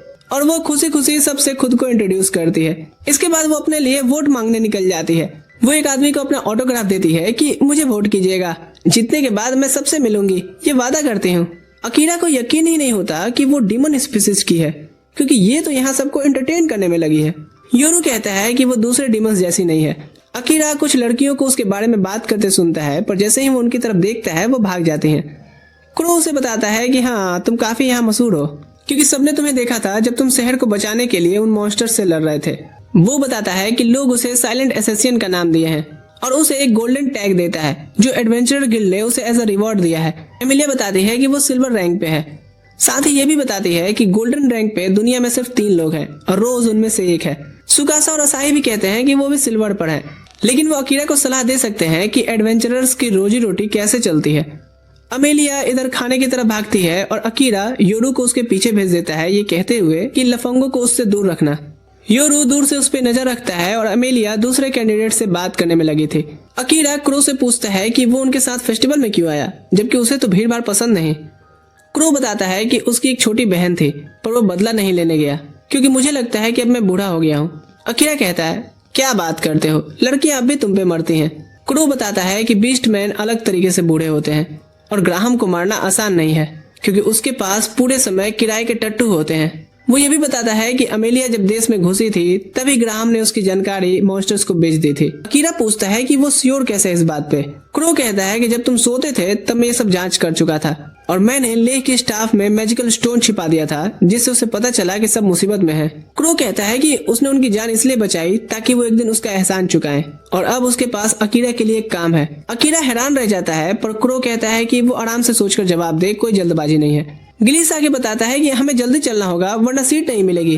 क्रो कहता है, हम इस बंदे के नाम का इस्तेमाल करेंगे, अच्छी जगह सीट मिल जाएगी। कंपटीशन शुरू होता है और यूकी स्टेज पर आती है। सुकासा सोचता है कि वो कितनी सुंदर लग रही है वहाँ। वहीं असाही खुश होता है कि क्रो की वजह से उन्हें अच्छी जगह मिल गई, क्योंकि उसने सच ही कहा था, अकीरा पब्लिक के बीच में अपना एक अलग ही स्टैंड रखता है। सियोरी भी स्टेज पर आती है और सब उसे देख करके तारीफें करते हैं, पर योरू तो जानता है कि अभी तो मालकिन आनी बाकी है और सब भी उससे ही जीत की उम्मीद कर रहे होते हैं। जैसे ही होस्ट उसका नाम बोलता है वो आती है और उसे देख करके अकीरा के तो मुंह खुले रह जाते हैं। योरू कहता है, मुंह तो बंद करो मालिक। सब फिर आखिरी पार्टिसिपेंट का इंतजार करते हैं और वो लेही होती है।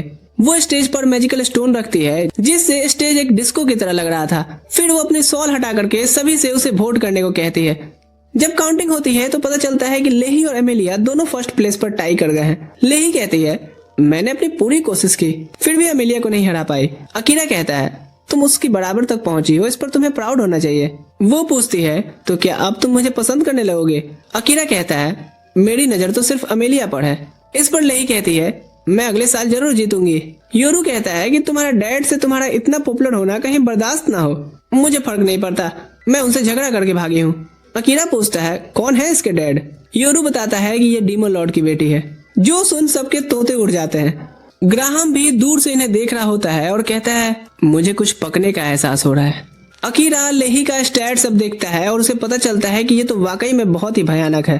पर अमेलिया कहती है कि वो पहले से जानती थी और अकीरा को कहती है कि दुनिया में बहुत लोग अपनी शक्तियां छुपा करके रखते हैं, इसलिए उसे अपनी वर्ल्ड लाइफ खुली रखनी चाहिए। गिलिस बताता है कि उन्होंने रुकने का इंतजाम कर लिया है और पूछता है कि क्या लेही भी उनके साथ रुकेगी।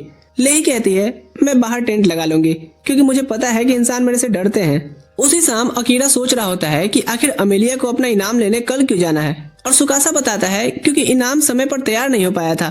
अकीरा पूछता है कि उसे ये कैसे पता, तो वो बताता है कि क्योंकि मेल वाले कंपटीशन में ही जीता हूँ। असाही नोटिस करता है कि योरू आसपास नहीं दिख रहा, तो अकीरा बताता है कि मैंने उसे एक काम पर भेजा है। सुकासा और बाकी सब बात लेने चले जाते हैं और क्रो अकीरा को अपनी कही बात याद दिलाता है, पर अकीरा कहता है कि मुझे फैसला करने के लिए थोड़ा और समय चाहिए।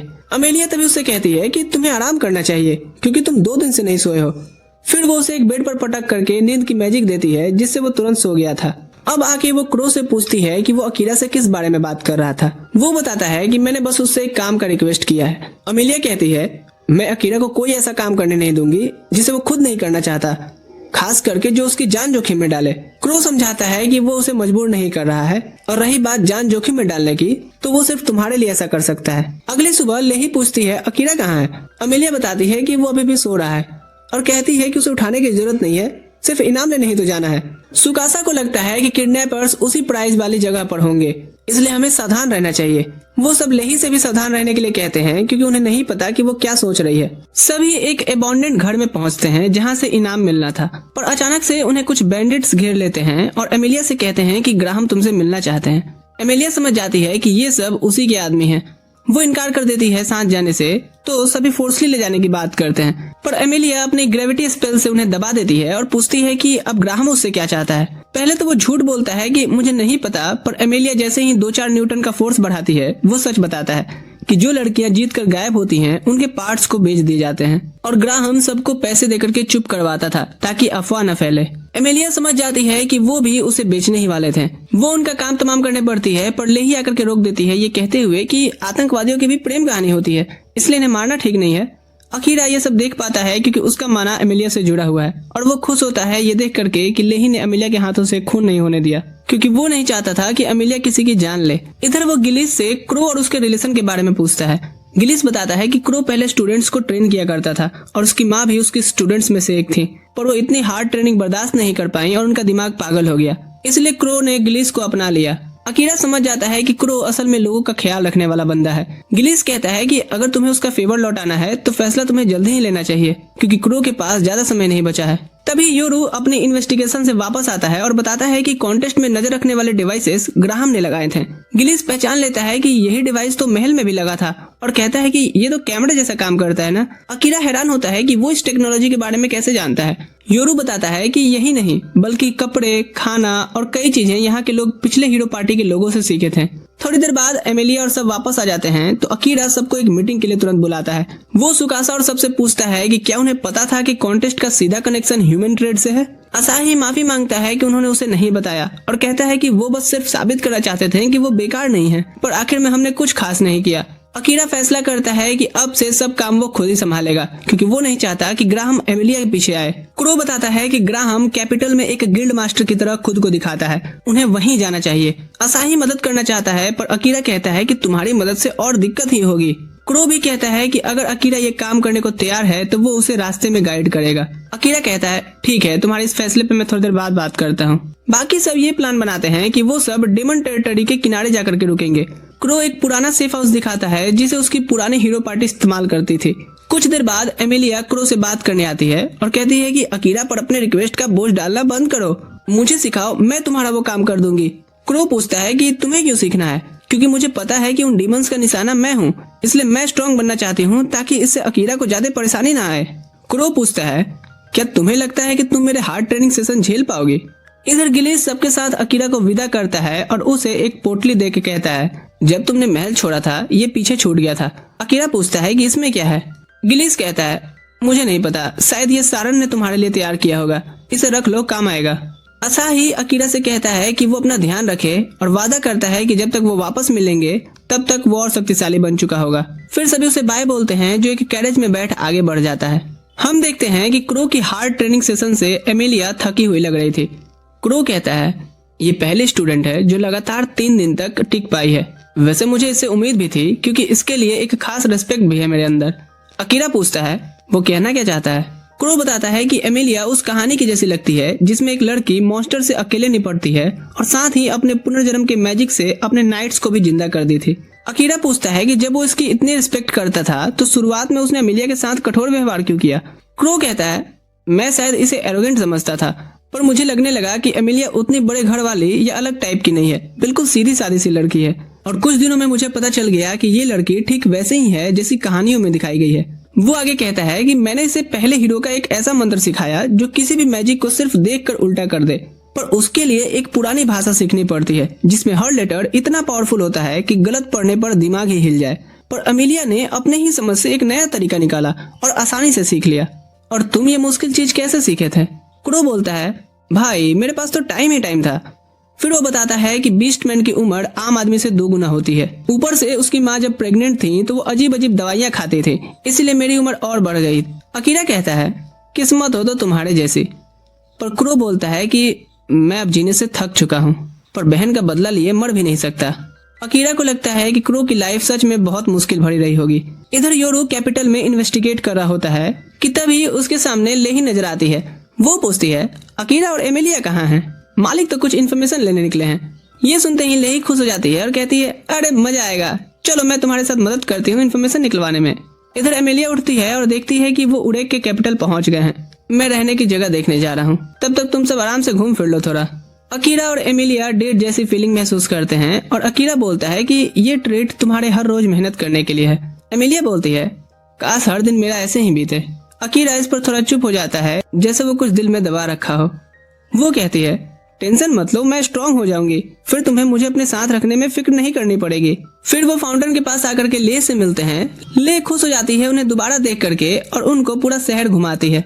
फिर एक बोट राइड कराती है और महल की तरफ दिखा करके कहती है कि पापा तुम लोगों के लिए खास बुफे लगा के रखे हैं। अकीरा ले का शुक्रिया करता है कि उसने ओडम वाले फाइट में उसकी जान बचाई। फिर उसके इन्वर्टेड बैरियर स्पेल का राज पूछता है, क्योंकि ये चीज उसे क्रो के मैजिक में भी दिखाई दी थी। ले शर्माते हुए कहती है नहीं, मैं क्रो जैसे लोगों के सामने कुछ भी नहीं हूँ। और शॉक्ड हो जाती है जान करके कि एमिलिया तो क्रो का इन्वर्जन स्पेल सीख रही है। वो उसकी काफी ज्यादा तारीफ करती है, साथ ही अकीरा के शैडो मैजिक का भी। पर अकीरा कहता है मुझे नहीं लगता कि वो मैजिक तारीफ के लायक भी है, क्योंकि उसमें मेरा शरीर खुद ब खुद काम करता है। फिर ये किंग एग्जॉम से मिलते हैं। राजा कहता है कि चाहे ले उसकी गोद ली हुई बेटी हो, पर तुमने इसकी जान बचाई है और ये मेरे लिए बहुत मायने रखता है, और उनका थैंक्स करता है। फिर वो बोलता है कि अकीरा तुमसे मुझे एक रिक्वेस्ट है। अकीरा कहता है पहले सुनूंगा, उसके बाद हाँ ना बोलूंगा। किंग के गार्ड कैप्टन को इस लड़के का एटीट्यूड पसंद नहीं आता, पर राजा उसे शांत रहने को बोलता है। राजा बोलता है कि काम बस एक इंसान को खत्म करने का है। अकीरा सीधा बोलता है नहीं, पर जैसे ही सुनता है कि टारगेट का नाम ग्राहम है, उसकी आंखों में अलग ही चमक आ जाती है। राजा बताता है कि वो उसका वाइस चांसलर हुआ करता था। राजा के बताए रीजन्स में अकीरा को कोई दिलचस्पी नहीं थी, पर ग्राहम से तो उसे भी कुछ हिसाब करना था। राजा उसे प्रोटेक्शन देने की बात करता है, पर अकीरा बोलता है मुझे किसी कमजोर की प्रोटेक्शन नहीं चाहिए। गार्ड कैप्टन को फिर से बुरा लगता है, क्योंकि बात उसी की हो रही थी। तो अकीरा बोलता है अगर डाउट है तो मुकाबला कर लो। राजा बोलता है ठीक है, फिर युद्ध हो। आंगन में फाइट शुरू होती है। अकीरा अपनी तलवार तक हटा लेता है। सिग्नल्स मिलते ही कैप्टन तेज हमला करता है। जमीन को तोड़ते हुए पत्थर उछालते जा रहा था, पर अकीरा आराम से बच जाता है। फिर वो कुनाई फेंक करके कैप्टन जैसे घोड़े की टांग फंसा करके उसे घोड़े लगा देता है। अकीरा कहता है अब खत्म करने का टाइम आ गया। वो एक ही हिट में कैप्टन का हथियार तोड़ देता है और चाकू उसकी गर्दन पर। राजा हिला का हिला रह जाता है। अमेलिया बोलती है मेरे मर्द पर दोबारा शक मत करिएगा। यहाँ राजा उसके दिमाग में एक बात डाल देता है कि तुम दोनों की उम्र तो एक बराबर नहीं है, तो जिंदगी एक साथ कैसे चलेगी। बाद में अकीरा क्रो से होटल में मिलता है और हैरान होता है कि रूम कितना शानदार है। अमेलिया बोलती है बिस्तर और भी शानदार है, चलो साथ में सोते हैं। अकीरा तुरंत बोलता है जाओ जाके सो जाओ, मुझे कुछ काम है। क्रो उससे कहता है तुम मुझे हमेशा एक आदमी की याद दिलाते हो। उसे भी ज्ञान की बहुत भूख होती थी, हर समय किताबों में घुसा रहता था, इतना कि हम उसे ज्ञानी बाबा बुलाते थे। शस्त्र और शास्त्र दोनों में महारत थी। अकीरा हैरान हो जाता है सुन करके जब वो सारन का नाम लेता है। अकीरा कहता है वो सारन की बहुत रिस्पेक्ट करता था और जिसने भी उसे मारा है उसे वो छोड़ेगा नहीं। क्रो कहता है अगर मैं कहूँ तुम मेरा काम करके ये काम भी कर सकते हो तो। अकीरा पूछता है तुम कहना क्या चाहते हो। क्रो बताता है कि नाइट रावंस जिनके सहारे राजा ने सारन को मरवाया वो सभी ग्राहम नहीं भेजे थे। ये सुन अकीरा शॉक्ड हो जाता है और फैसला करता है कि फिर तो उसकी मौत मेरे हाथों ही लिखी है। ग्राहम कहता है लगता है अब तुम्हारे पास कुछ अच्छे रीजंस भी आ गए हैं इस काम के लिए। अमेलिया गुस्से से कहती है कि हे इसे मैनिपुलेट करना बंद करो। क्रो कहता है मैंने तो सिर्फ अपना रिक्वेस्ट रखा है, अभी भी फैसला अकीरा के हाथ में ही है। वो चाहे तो मना भी कर सकता है, पर अगर ये मानता है तो मैं इसे डीमन रियान तक गाइड करूंगा, साथ ही इसकी ठीक की गई तलवार के पैसे भी नहीं लूंगा और चीजों को ढूंढने वाले रिंग भी ये रख सकता है और ये मेरे डंजन में तुम सबकी बचाई जान का फेवर भी लौटा सकता है। एमिलिया कहती है तुम रिवर्स साइकोलॉजी यूज कर रहे हो, एक तरफ ऐसा दिखा रहे हो कि फैसला उसके हाथ में है और दूसरे ही पल इतने सारे उसे बेनिफिट्स दिखा रहे हो। अकीरा कहता है सुनो बिना फीस का वकील मत बनो, तुम्हें इतनी चिंता करने की जरूरत नहीं है। एमिलिया बताती है जान नहीं लेना तुम्हारा ही उसूल है। अकीरा कहता है हाँ, लेकिन सारन के मौत के पीछे अगर ग्राहम का हाथ है, उसने क्रो की बहन को भी नहीं छोड़ा और अब तुम्हारे पीछे पड़ा है, ऐसे इंसान का मर जाना ही बेहतर है। क्रो बताता है कि ग्राहम की सुरक्षा में खास तरह के सैनिक होते हैं जिन्हें वो कोई स्पेशल हर्ब्स पिलाता है। जिसके बाद से वो सैनिक सेकंड क्लास के डीमंस से लड़ने तक के भी काबिल हो जाते हैं। अकीरा कहता है शायद इसलिए सारन अकेले ऐसे सैनिक ग्रुपों का सामना नहीं कर पाया होगा। क्रो कहता है कि उसे जल्द ही फैसला लेना होगा क्योंकि जितना वो देर करेगा ग्राहम उतना ही पावरफुल होता जाएगा। उसका धंधा बड़ा गंदा है, वो गुलामों की तस्करी करता है डीमन से और बदले में उसे वो इंग्रेडिएंट्स मिलते हैं जो सिर्फ डीमन रियाल में पाए जाते हैं, जिससे वो पावरफुल हर्ब तैयार करता है और वो फिर अपने सैनिकों को पिलाता है और दिन ब दिन ऐसे करके वो अपनी आर्मी को बड़ी करते जा रहा है। अकीरा कहता है कि ये ग्राहम तो बहुत चालू चीज है। ये कहते हुए वो कुछ सोचने बाहर निकलता है और अमेलिया भी उसके पीछे जाती है। इधर क्रो कहता है तुम कोई भी फैसला लो अकीरा, कुछ लोगों के लाइफ में दुख तकलीफें मरते दम तक पीछा नहीं छोड़ती। अगली सुबह वो क्रो से मिलने आता है, तभी ले यहाँ आती है और अकीरा से अपने बाप की तरफ से माफी मांगती है। क्रो को यहाँ पता चलता है कि यहाँ के किंग ने भी अकीरा से ग्राहम को मारने का रिक्वेस्ट किया है। वो कहता है किंग इसीलिए तुमसे कहा क्योंकि वो ऑफिशियली अगर उसे खत्म करे तो पब्लिक के बीच उसकी इमेज अच्छी बन जाएगी। ले यहाँ फिर से दोनों से माफी मांगती है, खास करके एमिलिया से भी, क्योंकि उसके फादर ने अकीरा और उसके रिलेशनशिप के बारे में बुरा बोला था। एमिलिया कहती है अच्छा मुझे तो याद ही नहीं। ले कहती है ठीक है तो फिर मुझे एक मौका दीजिए, मैं आप सबको ये शहर घुमाना चाहती हूँ। क्रो पूछता है क्या मैं भी आ सकता हूँ, और ले कहती है हाँ क्यों नहीं। रास्ते में वो सभी से शहर के कुछ खास चीजों के बारे में बात कर रही होती है और क्रो से बातें ही किए जा रही थी।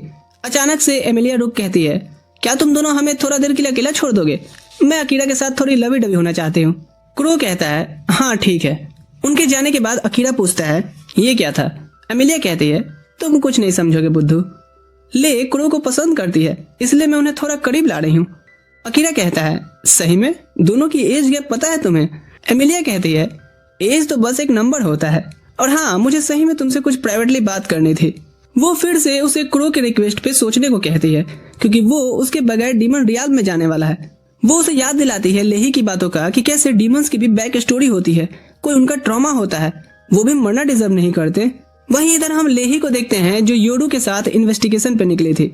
योडू कहता है मुझे हैरानी हो रही है कि तुम मेरे साथ बोर नहीं हो रही, मैं अपने बाप से दूर जाने के लिए छुछुंदरों की भी कंपनी एंजॉय कर सकती हूँ। भले ही वो डीमन किंग है लेकिन इसका मतलब ये तो नहीं कि वो नेचर के लॉ को चेंज करेंगे। योडू पूछता है क्या हुआ है, अच्छे से बताओगी। तभी उसे एक शॉप दिखता है और वो सीधे घुस जाती है और ब्रेड ऑर्डर करती है। वो दुकानदार पूछता है कि क्या वो शहर जा रही है। लेही कहती है हाँ पापी पेट का सवाल है। वो उसे वार्न करता है कि शहर में हाई पेइंग जॉब्स काफी रिस्की होते हैं। वो बताता है कि उसके जगह उसे गिल्ड मास्टर के पास एडवेंचरर का काम करना चाहिए, वो भी ट्रेड का ही काम देता है और सेफ भी है और पैसे भी उतना ही देता है जितनी बड़ी कंपनियां देती हैं। ले ही फिर उसके बारे में सारी इन्फॉर्मेशन ले लेती है। बाहर आके वो योडू से पूछती है कैसा लगा मेरा ग्राहम के बारे में इन्फॉर्मेशन निकलवाने का तरीका। मैं तुझे चालू चीज मानता अगर तुमने उसके दुकान पे अपनी पेंटिंग का निशान नहीं छोड़ा होता। इधर शहर में अकीरा कहता है मैंने सारन के कातिल को सजा देने का फैसला तुमसे मिलने से पहले कर लिया था और अब तो तुम्हारी सेफ्टी के लिए भी उसे मरना ही है। अमेलिया कहती है पर मैं स्ट्रॉन्ग भी तो बन सकती हूँ, क्या जो भी मेरे लिए खतरा बनेगा उसे तुम मारते फिरोगे। और क्रो का क्या, अगर मैंने ये नहीं किया तो वो सुकून से मर भी नहीं पाएगा। उसने अपने अंदर इतनी तीव्र इच्छा पाल रखी है ग्राहम की मौत की। वहीं हम क्रो को देखते हैं जो लेह के साथ शहर के बाहर आ चुका था। वो पूछती है तो मुझे कहाँ ले जा रहे हो, पहुंच के देख लेना। हे मुझे बच्चों के जैसा ट्रीट करना बंद करो। मैंने तुमसे एक बार इन्वर्जन स्पेल सीखने को भी रिक्वेस्ट किया था, मुझे तो नहीं सिखाए पर उस एमिलिया को सिखा दिए। क्रो उसका हाथ पकड़ कहता है मैं तुम्हें खतरे में नहीं डाल सकता वो सिखा करके, तुम्हारे अंदर वैसे भी दिमाग नहीं है, जो भी है वो तुम खो दोगी। ले सोचती है ये किस तरह का इंसल्ट था जो मुझे अच्छा लगा। वो कहता है लो हम पहुंच गए। वो रेड स्पाइडर नाम के फूलों के बीच होते हैं। ले ये देख काफी एक्साइटेड हो जाती है। क्रो बताता है कि अकीरा के दुनिया का ये फूल है जिसे पिछले हीरो पार्टीज के लोग लेके आए थे। ले उन्हें छूने जाती है, तभी क्रो उसे रोक कहता है ये जहरीले हैं। वो बताता है कि अकीरा ने कहा था कि ये फ्लावर्स मौत और पुनर्जन्म को रिप्रेजेंट करते हैं और इसी वजह से उसे ये फूल पसंद है। ले उसे पूछती है कि तुम मुझे यहाँ क्यों लाए। क्रो कहता है कि एक दिन मैं टहलते हुए यहाँ से जा रहा था और उसी दिन इच्छा हुई कि मैं ये किसी को दिखाऊं। ले पूछती है क्या इसका मतलब तुम जिसे पसंद करते हो उसे, अगर ऐसा है तो मैं तुम्हारे प्रपोजल को एक्सेप्ट जरूर करूंगी। क्रो कहता है मेरा वो मतलब नहीं था। ले कहती है तुम बस कोई पार्टनर के साथ खुश रहना चाहते हो। क्रो कहता है पर मैंने इस इच्छा को उस दिन मार डाला जब से मेरा मकसद मेरी बहन की मौत का बदला लेना बन गया, और अब मैं वो इंसान नहीं रहा जो हैप्पीनेस डिजर्व करता है, क्योंकि मेरा मकसद अब किसी की लाइफ को बर्बाद करना बन चुका है और वो है ग्राहम। क्रो के बारे में इतना कुछ जान करके पता नहीं क्यों पर ले को डीपली हर्ट होता है और वो एक शब्द नहीं बोल पाती। इधर हम सुकासा और उनकी टीम को देखते हैं जो जंगल में कैंप लगाए थे। वो कुछ खाने के लिए जानवर मारते हैं, फिर कुछ लोग गिलीस के ऑर्डर पर वेजिटेबल और मशरूम ढूंढने निकल जाते हैं और वो खुद टेंट के आसपास अलार्म सेट करने निकल पड़ता है। सुकासा और असाही बैठे बात कर रहे होते हैं कि कैसे गिलीस उनका अब तक साथ देते आया है। असाही कहता है वो जरूर वो करना चाह रहा है जो अगर सारन रहता तो करता। सुकासा फिर अकीरा के बारे में बात छेड़ता है कि वो नहीं चाहता कि कोई भी उसकी मदद करे। मुझे अकीरा ह्यूमन वर्ल्ड में भी पसंद नहीं था, जिस तरह से वो मुझे इग्नोर करता था। असाही कहता है हे चिल, वो तुम्हें इग्नोर नहीं करता था, बस तुम उस समय उसके ध्यान में नहीं थे। सुकासा कहता है हाँ, मुझे पर्सनल नहीं होना चाहिए, वो सही में नए लोगों में कोई इंटरेस्ट नहीं रखता। लेकिन फिर वो इस देश के बारे में बात करने लगते हैं कि कैसे उन्हें हीरोज यहाँ कहा जाता है, बल्कि वो लोग तो बस यहाँ के लोग से थोड़े ज्यादा ताकतवर हैं। लेकिन अकीरा हमसे यहाँ भी डिफरेंट है, इसीलिए नहीं कि उसके पास स्ट्रॉन्ग स्किल्स हैं, बल्कि इसीलिए कि वो अपने डिसीजंस पर डाउट नहीं करता। पर इस बार जो वो करने जा रहा है, मुझे लगता है कि उसे एक बार अपने डिसीजन पर सोचना चाहिए। वहीं इधर एमिलिया और अकीरा ले और क्रो का इंतजार कर रहे होते हैं। एमिलिया एक आखिरी बार पूछती है कि क्या वो इस मिशन पर जा रहा है। अकीरा कहता है हाँ, मेरे पास इसके बहुत रीजंस हैं। एमिलिया कहती है ठीक है, अगर तुमने मन बना लिया है तो मैं तुम्हें नहीं रोकूंगी, बस तुम अपने डिसीजंस पे श्योर रहना। अगर मैं ग्राहम को मारता हूँ तो क्या तुम मुझसे नफरत करने लगोगी। एमिलिया कहती है कभी नहीं, मैं बस चाहती हूँ कि तुम खुद की नजरों में कॉन्फिडेंट रहो ताकि तुम्हें पछतावा ना हो इस चीज का। अकीरा को यहाँ एक खिलौने की दुकान पर छोटी बच्ची नखरे करते हुए दिखती है। इस चीज से उसे याद आता है कि एक दिन ऐसे ही उसकी छोटी बहन नखरा कर रही थी नहीं जाने का, जब वो पुराने घर से शिफ्ट हो रहे थे। दरअसल अकीरा का बाप एक दिन दूध लेने गया और फिर कभी नहीं लौटा, इसलिए उन्हें सस्ते अपार्टमेंट में अब शिफ्ट होना पड़ रहा था। अकीरा सोचता है कि वो इंसान अपनी बीमार बीवी, 2 बच्चों के खर्चे और फुल टाइम का कॉर्पोरेट जॉब से इतना परेशान हो चुका था कि भागना सही समझा। वो छोटे अपार्टमेंट में आते हैं और यहाँ उसकी बहन यूई शिकायत करती है कि ये बहुत छोटा है। अकीरा उसे कन्विंस करता है कि ये हम 3 लोगों के लिए काफी है और फिर कुकिंग सीखना शुरू करता है। हालांकि वो पहली बार अच्छा नहीं बना था, पर उसकी मॉम और बहन एंजॉय करती हैं। उसकी मॉम कहती हैं हम बारी बारी से ये कर लेंगे क्योंकि हम इतने ही काफी हैं। प्रेजेंट में अकीरा सोचता है कि मैंने वो हर कोशिश की ताकि ऐसा न लगे कि हमें किसी की कमी खल रही हो। अमेलिया उसे इतना गहन चिंता में देखे पूछती है क्या हुआ। अकीरा कहता है कुछ नहीं। फिर से वो ये सोचने लगता है कि क्या ये डिसीजन सही है, क्योंकि अगर मैं एक मर्डरर बनता हूँ तो मुझे अपने परिवार के साथ रहने का फिर कोई हक नहीं रहेगा। ये चीज अब उसे परेशान करने लगती है। दूसरी तरफ लेही और योरू शहर पहुंचते हैं। वाह, शहर कितना खूबसूरत दिख रहा है। योरू उसे मिशन पर ध्यान देने बोलता है तो लेही कहती है हाँ, हमें गिल्ड जाकर के ग्राहम के बारे में वैल्यूएबल इंफॉर्मेशन लेनी है ताकि अकीरा की मदद हो सके। पर कुछ ही मिनटों बाद वो मार्केट में सीख कबाब खाते हुए नजर आती है। ये कितना टेस्टी है। हे, तुम क्यों नहीं खाते, मैं खिला दूं क्या? योरू पूछता है मिशन के लिए क्या प्लान है। लेही आगे की तरफ उंगली दिखा करके कहती है मुझे लगता है कि हमें वहां जाकर के जरूरी जानकारी जरूर मिल जाएगी, उधर ढूंढना चाहिए, और तुरंत आगे भाग पड़ती है। योरू ठीक है बोल के उसके पीछे चल देता है, लेकिन लेही लगती है बोट राइड का मजा लेने। ठंडे ठंडे पानी के ऊपर गर्मा गर्म स्नैक्स खाने का मजा तुम क्या जानो योरू बाबू। अब योरू के सब्र का बांध टूटने लगता है और वो सीधा पूछता है कि क्या वो जानबूझ करके मिशन को इग्नोर कर रही है। लेही उसकी बातों को सीरियसली नहीं लेती और कहती है कि वो खाते खाते शहर ऑब्जर्व कर रही है और इसी एक्टिविटी से इन्फॉर्मेशन भी गैदर कर रही है। 2 in 1 काम हो रहा है। अब योरू इस चीज पर क्या ही बोले, चुपचाप भीगी बिल्ली की तरह उसके साथ बैठा रहता है। लेही तुरंत नाव को शहर के सबसे पॉपुलर टूरिस्ट अट्रैक्शन पर लेके चलने को कहती है। थोड़ी देर में वो सेंट्रल फाउंटेन पहुंचते हैं। लेही फिश मसाज लेते हुए कहती है ये शहर सच में बहुत खूबसूरत है, बिल्कुल वैसा ही जैसा तुमने रास्ते में बताया था। अब यहाँ योरू खुद को गधा महसूस करता है जो जज्बातों में आकर के उसे इस शहर के बारे में इतना कुछ बता दिया। वहाँ से बाहर निकल अब गुस्से से पूछता है कुछ काम अब कर ले। तभी लेही एक एडवेंचरर को देख कहती है हाय हैंडसम, क्या तुम एडवेंचरर हो? क्योंकि तुम्हारी तलवार काफी फैंसी लग रही है। वो आदमी समझ नहीं पाता कि अब कैसे रिएक्ट करे और लेही बोलती रहती है कि उसने सुना है कि यहाँ के गिल्ड कुछ स्पेशल जॉब्स के लिए काफी पैसा देती हैं। मुझे उन जॉब्स के बारे में बताओ। उन जॉब्स के बारे में ना ही जानो तो बेहतर होगा, क्योंकि वो काफी खतरनाक होती हैं।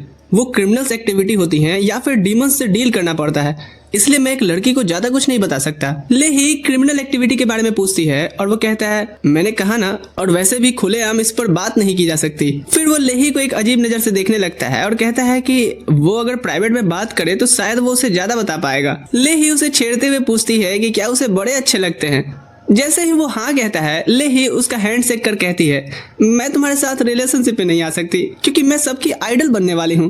वो कहते हुए चल देता है। लाइफ में लड़की आई नहीं कि चली जाती है। लेही कहती है अगर मैं उसका प्रपोजल मान लेती तो शायद और इन्फॉर्मेशन मिल सकती थी, लेकिन मैं किसी के जज्बातों से नहीं खेलना चाहती। उसकी इतनी फियरलेस बातें सुन एक पल के लिए योरू अपनी मर्दानगी पे शक करने लगता है। तभी योरू को अकीरा से एक अर्जेंट मिशन मिलता है। लेही डिसाइड करती है कि इस बार वो सीरियसली मदद करेगी, क्योंकि तुम इतनी देर से जो मुझे झेल रहे हो। दोनों तुरंत ग्राहम के घर की स्काउटिंग के लिए निकलते हैं। वो एक बड़ा सा महल होता है जो चर्च के बिल्कुल पास बनाया गया था। योरू कहता है कि महल चर्च से भी बड़ा ग्राहम ने जानबूझ करके बनाया है ताकि सबको दिखा सके कि उसके पास चर्च से भी ज्यादा पावर है। वो बताता है कि उनका मिशन ग्राहम के बुरे कामों का सबूत ढूंढना है, और लेही कहती है रात में ये करना आसान होगा। योरू भी मानता है और कहता है तब तक हमें एक और जगह देख लेनी चाहिए, जो है एडवेंचर गिल्ड। वो गिल्ड ऑफिस पहुंचते हैं और योरू सोच ही रहा होता है कि अंदर कैसे घुसे। लेही बिना ज्यादा सोचे ही सीधा अंदर चली जाती है। अंदर 3 एडवेंचरर्स चिल कर रहे होते हैं। उनमें से एक लेही को कहता है निकल जाओ,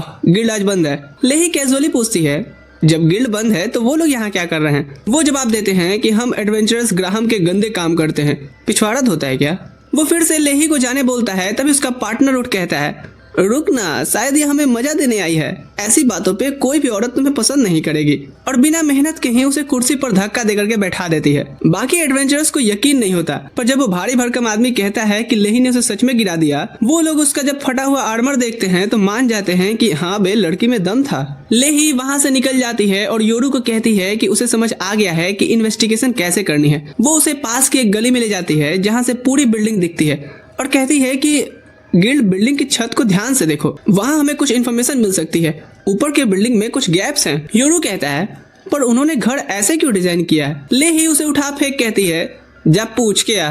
वो उस वेंटिलेशन होल से हिडन स्पेस के अंदर घुस जाता है और देखता है कि वहाँ सच में एक सीक्रेट रूम है। वो रूम सर्च करता है और जल्द ही उसे कुछ इंपॉर्टेंट डॉक्यूमेंट्स मिल जाते हैं जो अकीरा की मदद कर सकते हैं। वो डॉक्यूमेंट्स लेकर के अकीरा से मिलते हैं, जो योरू और लेही दोनों को मिशन कंप्लीट करने के लिए थैंक यू बोलता है। योरू धीरे से बोलता है कि अगर लेही कॉर्पोरेट करती तो मिशन काफी पहले ही कंप्लीट हो जाता। इस बीच अकीरा डॉक्यूमेंट्स पढ़ना शुरू करता है, जिसमें उन ड्रग्स के प्रोडक्शन शेड्यूल्स, इंग्रेडिएंट्स का सप्लाई रूट, अलग अलग स्पीसीज के लोगों को किडनैप करके बेचने का रिकॉर्ड, डीमंस के साथ किए गए डील्स और दूसरे किंगडम से हायर किए गए मशीनरीज की लिस्ट होती है। अकीरा क्रो को कहता है कि ग्राहम के बारे में तो तुमने सच ही कहा था, क्योंकि मैं झूठ नहीं बोलता, पर तुम्हें भी ये खुद से वेरीफाई कर लेना जरूरी था। अकीरा हाँ कहता है, पर फिर बोलता है कि कुछ तो गड़बड़ लग रही है। योरू पूछता है क्या मालिक, डॉक्यूमेंट्स ओरिजिनल नहीं है क्या। अकीरा कहता है ये ओरिजिनल जैसे लग रहे हैं, इतने डिटेल्ड हैं कि पहचानना मुश्किल है। फिर भी उसे समझ नहीं आ रहा था कि डॉक्यूमेंट्स इतनी आसानी से उनके हाथ कैसे लग गए। योरू जवाब देता है कि ये गिल्ड के ऊपर एक हिडन रूम में रखे हुए थे, किसी को उम्मीद नहीं होती कि वहां तक पहुंच पाएगा।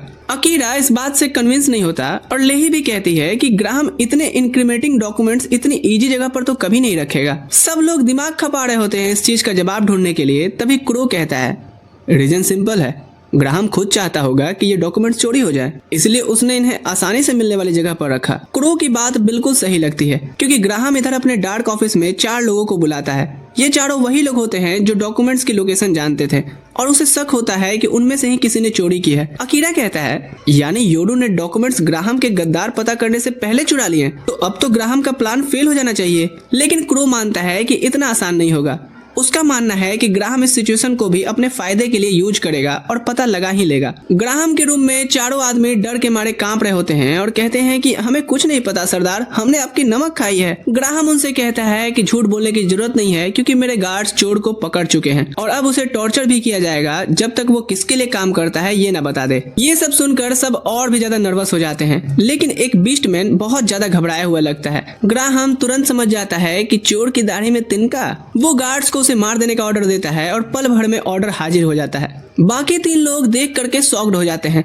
फिर ग्राहम कहता है गद्दार से तो निपट लिया गया, अब असली चोर को ढूंढना बाकी है। सभी कंफ्यूज हो जाते हैं, क्योंकि ग्राहम ने तो अभी अभी कहा था कि चोर पकड़ा गया है, लेकिन वो सिर्फ इतना कहता है कि जो भी चोर को पकड़ेगा उसे भारी भरकम इनाम मिलेगा। दूसरी तरफ अकीरा क्रो से पूछता है कि उसे ग्राहम के प्लान्स इतने डिटेल में कैसे पता है। क्रो जवाब देता है कि उसके सोर्सेस हर जगह हैं, और उसे ये भी पता है कि रेडिस और यूरेक के बीच वार शुरू करने की साजिश चल रही है। रेडिस के ऑफिशियल ही ग्राहम के लोगों को रिश्वत दे रहे हैं। क्रो आगे एक्सप्लेन करता है कि अगर रेडिस को पता चल जाए कि उनके सिटीजन्स को यूरेक के एक रॉयल ने किडनैप किया था, तो ये वार के लिए परफेक्ट रीजन बन जाएगा। अकीरा कहता है वेट, रेडिस इतने पावरफुल यूरेक के साथ वॉर क्यों चाहता है। क्रो शांति से पूछता है कि क्या उसे नहीं पता कि रेडिस का किंग अपनी मरी हुई बीवी को जिंदा करना चाहता है। ये बात अकीरा पर बिजली की तरह गिरती है।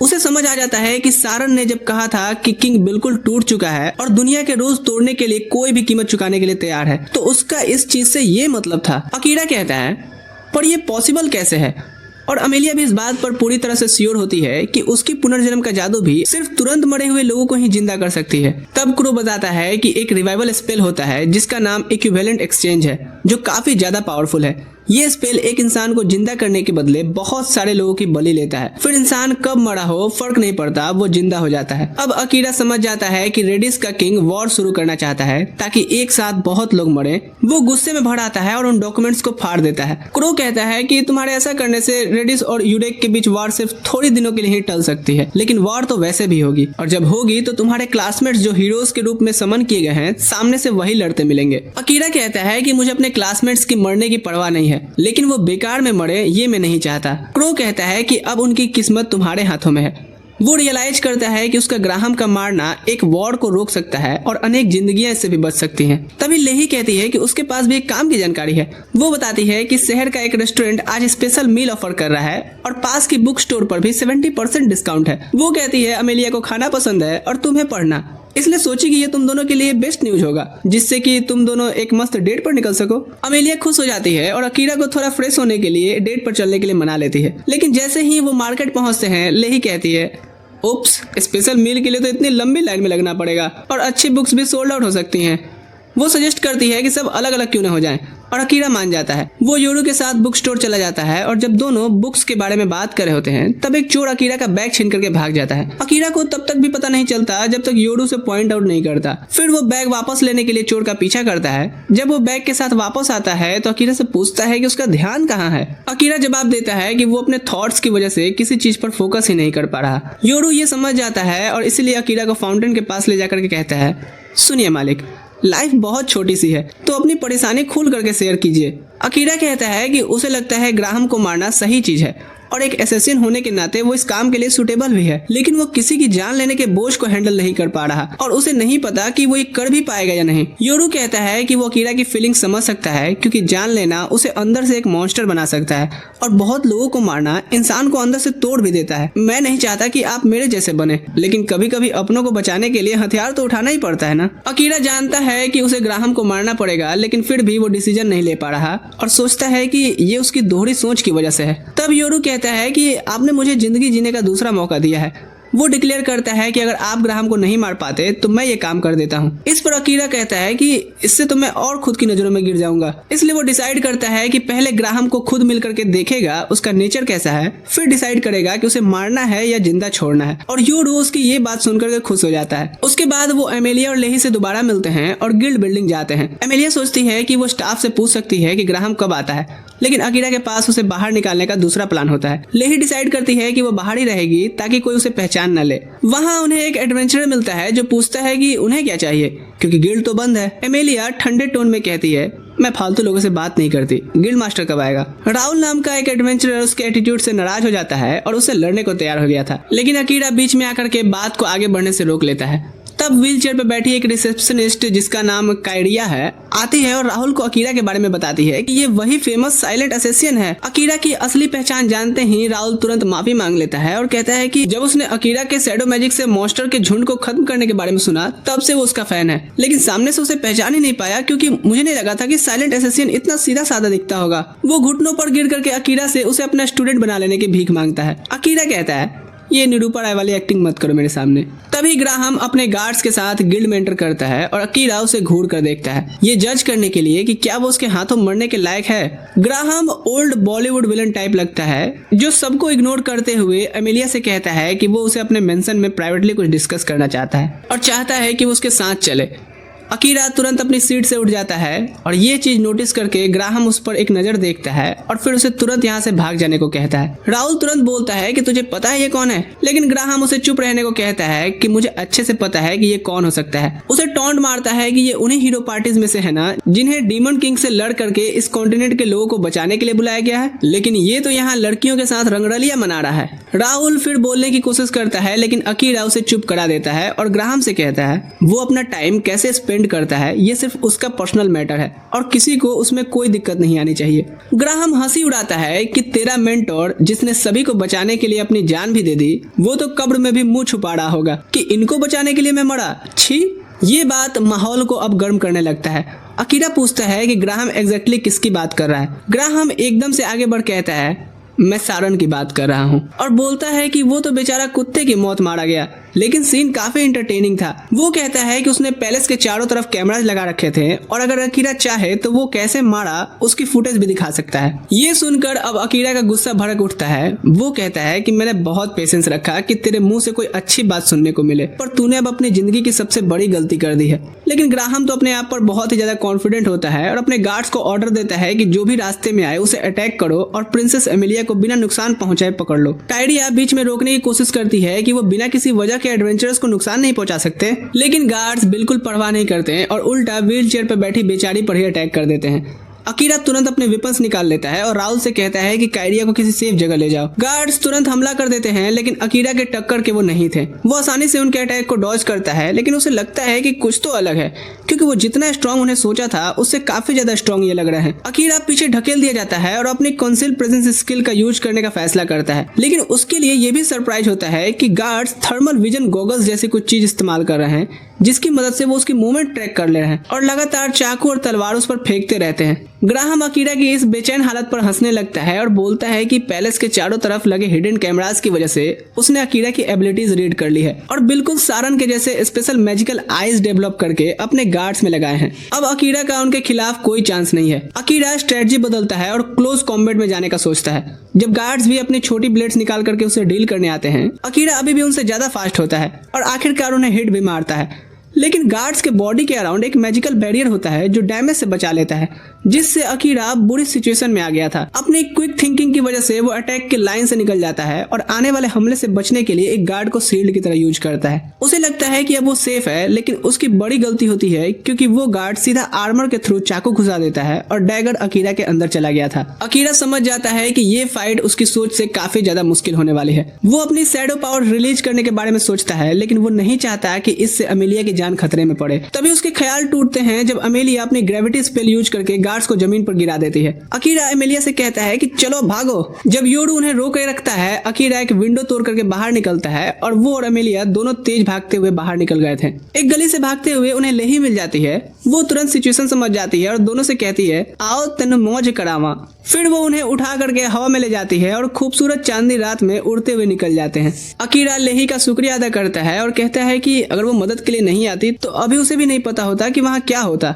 लेही कहती है अरे कोई बात नहीं, तुम दोनों तो मेरे पक्के वाले दोस्त हो। रात के आसमान में उड़ते हुए अकीरा बोलता है कि ऊपर से दुनिया कितनी सुंदर दिखती है ना। ये सुनकर अमेलिया अपने सारे खूबसूरत पल याद करने लगती है जो उसने अकीरा के साथ बिताए थे, चाहे वो बैटल के बीच हो या कैंप फायर का शांत शाम हो या फिर सफर के थकान के बाद रात का उसका थक करके सो जाना हो। आखिरकार वो वापस जमीन पर अपने ठिकाने के बाहर उतरते हैं जहाँ योरू उनका इंतजार कर रहा होता है। अकीरा फाइट के दौरान मदद के लिए योरू और लेही दोनों का शुक्रिया करता है। इसके बाद लेही कहते हुए चली जाती है कि फिर मिलेंगे। अंदर जाकर के वो क्रो के साथ बैठते हैं और उसे सब कुछ बताते हैं जो हुआ। अकीरा एक्सप्लेन करता है कि ग्राहम के पास कुछ बूस्टेड सोल्जर्स हैं जो स्पेशली उससे डील करने के लिए बनाए गए हैं। वो उनकी कंसीलमेंट के थ्रू भी देख सकते हैं और चाहे वो जैसे भी अटैक करे उन पर असर ही नहीं होता, जैसे कोई स्पेशल बैरियर है जो उन्हें डैमेज से बचाता है। क्रो भी थोड़ा सरप्राइज होता है और कहता है कि अगर वो सोल्जर्स अकीरा के लिए भी प्रॉब्लम बने हैं तो वाकई काफी स्ट्रांग होंगे। अकीरा हाँ में सर हिलाता है और कहता है कि वो उन्हें एक एक करके शायद हैंडल कर सकता है, लेकिन नंबर ज्यादा होने की वजह से वो अकेला उनसे डील करना मुश्किल लगा। क्रो अकीरा को याद दिलाता है कि वो वॉरियर नहीं है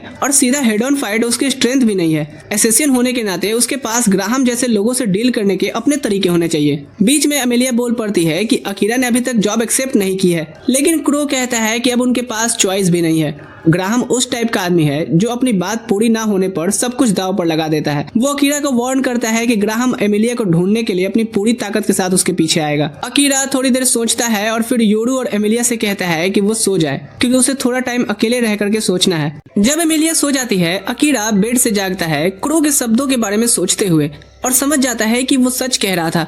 अगर वो सच में चाहता है कि अमेलिया सेफ रहे तो उसके पास कोई और चॉइस नहीं है सिवाय इसके कि वो ग्राहम को ढूंढ कर मार दे। अपने अगले मूव लेने से पहले वो अपना सारा सामान गियर रेडी कर रहा होता है। तभी सारन के छोड़े उस पोटली से क्रिस्टल बॉल निकल करके जमीन पर गिर जाता है और अचानक से एक प्री रिकॉर्डेड वीडियो चलने लगा था, जिसमें सारन कहता है कि अगर अकीरा ये वीडियो देख रहा है तो शायद वो मर चुका है। वो कहता है कि अकीरा को इस दुनिया के हालात की चिंता नहीं करनी चाहिए क्योंकि उसका असली गोल अपनी दुनिया में वापस जाना है। वो उसे बताता है कि बदले के रास्ते पे ना चले और उसकी कातिलों को ढूंढकर बदला लेने की कोशिश भी ना करे क्योंकि इससे उसकी रूह गंदी हो जाएगी। सारन की आखिरी नसीहत सुन करके अकीरा के आंखों से आंसू बहने लगते हैं कि बदले की आग में खुद को मत जला लेना। ये आंसू धीरे धीरे गुस्से और फ्रस्ट्रेशन के हो जाते हैं और अकीरा अपनी किस्मत को कोसने लगता है कि जब साला उसने आखिरकार मारने का फैसला कर ही लिया तभी उसे ये मैसेज क्यों मिलना था। वो अपने मेंटोर के बारे में सोच करके और थोड़ा रो लेता है, फिर उसकी यादों से माफी मांगता है क्योंकि अब वो अपना फैसला बदल नहीं सकता। अब बात सिर्फ बदले की नहीं रह गई है बल्कि एमिलिया की सेफ्टी की भी आ गई है। वो अपना सामान पैक करता है और निकलने ही वाला होता है कि देखता है कि क्रो अभी भी जाग रहा है। वो भारी दिल से पूछता है कि क्या उसने फैसला कर लिया। अकीरा कहता है हाँ, वो अब ग्राहम को मारने जा रहा है,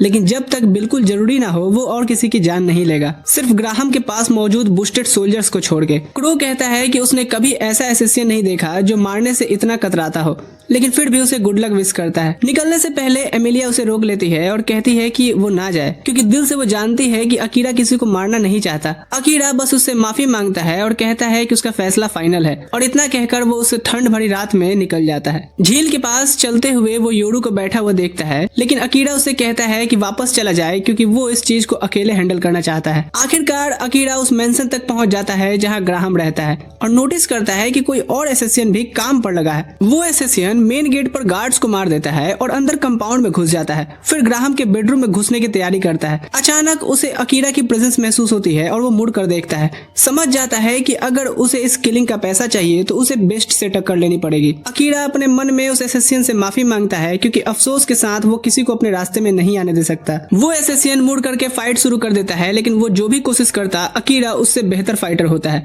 वो उसके हाथ पैर तोड़ देता है और फिर उसे खत्म करके बेडरूम में घुस गया था जहां ग्राहम अपने बेड पर सो रहा था। अकीरा अपना चाकू निकालता है पर उसके हाथ कांपने लगते हैं, लेकिन आखिरकार वो ग्राहम को उसके बेड पर ही चाकू मार देता है और वापस लौट आता है। वहां उसे एमिलिया इंतजार करती हुई मिलती है। अकीरा भारी दिल के साथ बैठ जाता है और कहता है कि ग्राहम को मारने के बाद मुझे कुछ भी महसूस नहीं हुआ। वो इस बात से डर जाता है कि शायद अब वो सच में एक रियल एसेसियन बन चुका है और उसने अपनी ही कसम तोड़ दी। वो खुद को कोसने लगता है कि जब वो पहली बार यहाँ आया था तब किंग को ही मार डालता तो शायद सारन भी जिंदा होता। उसकी दो तरफा सोच की वजह से सारन को अपनी जान देनी पड़ी। एमिलिया तुरंत पीछे से उसे गले लगा लेती है और कहती है कि वो हमेशा उसके साथ रहेगी चाहे कुछ भी हो। योरू भी वही बात कहता है और इससे अकीरा का थोड़ा मोराल बढ़ता है। वो अगले स्टेप्स के बारे में सोचता है और फैसला करता है कि शायद अब वो अपनी दुनिया में तो वापस नहीं जा सकता क्योंकि उसने किसी की जान ले ली है, लेकिन वो अपने क्लासमेट्स को तो सेफली अर्थ वापस भेजने में मदद कर सकता है और अगर उसके लिए उसे और जान लेनी पड़ती है तो वो तैयार है। इसी के साथ वो इस दुनिया में खुद को एक एसेसियन के रूप में पूरी तरह एक्सेप्ट कर लेता है। वीडियो पसंद आया लाइक शेयर करके जाना,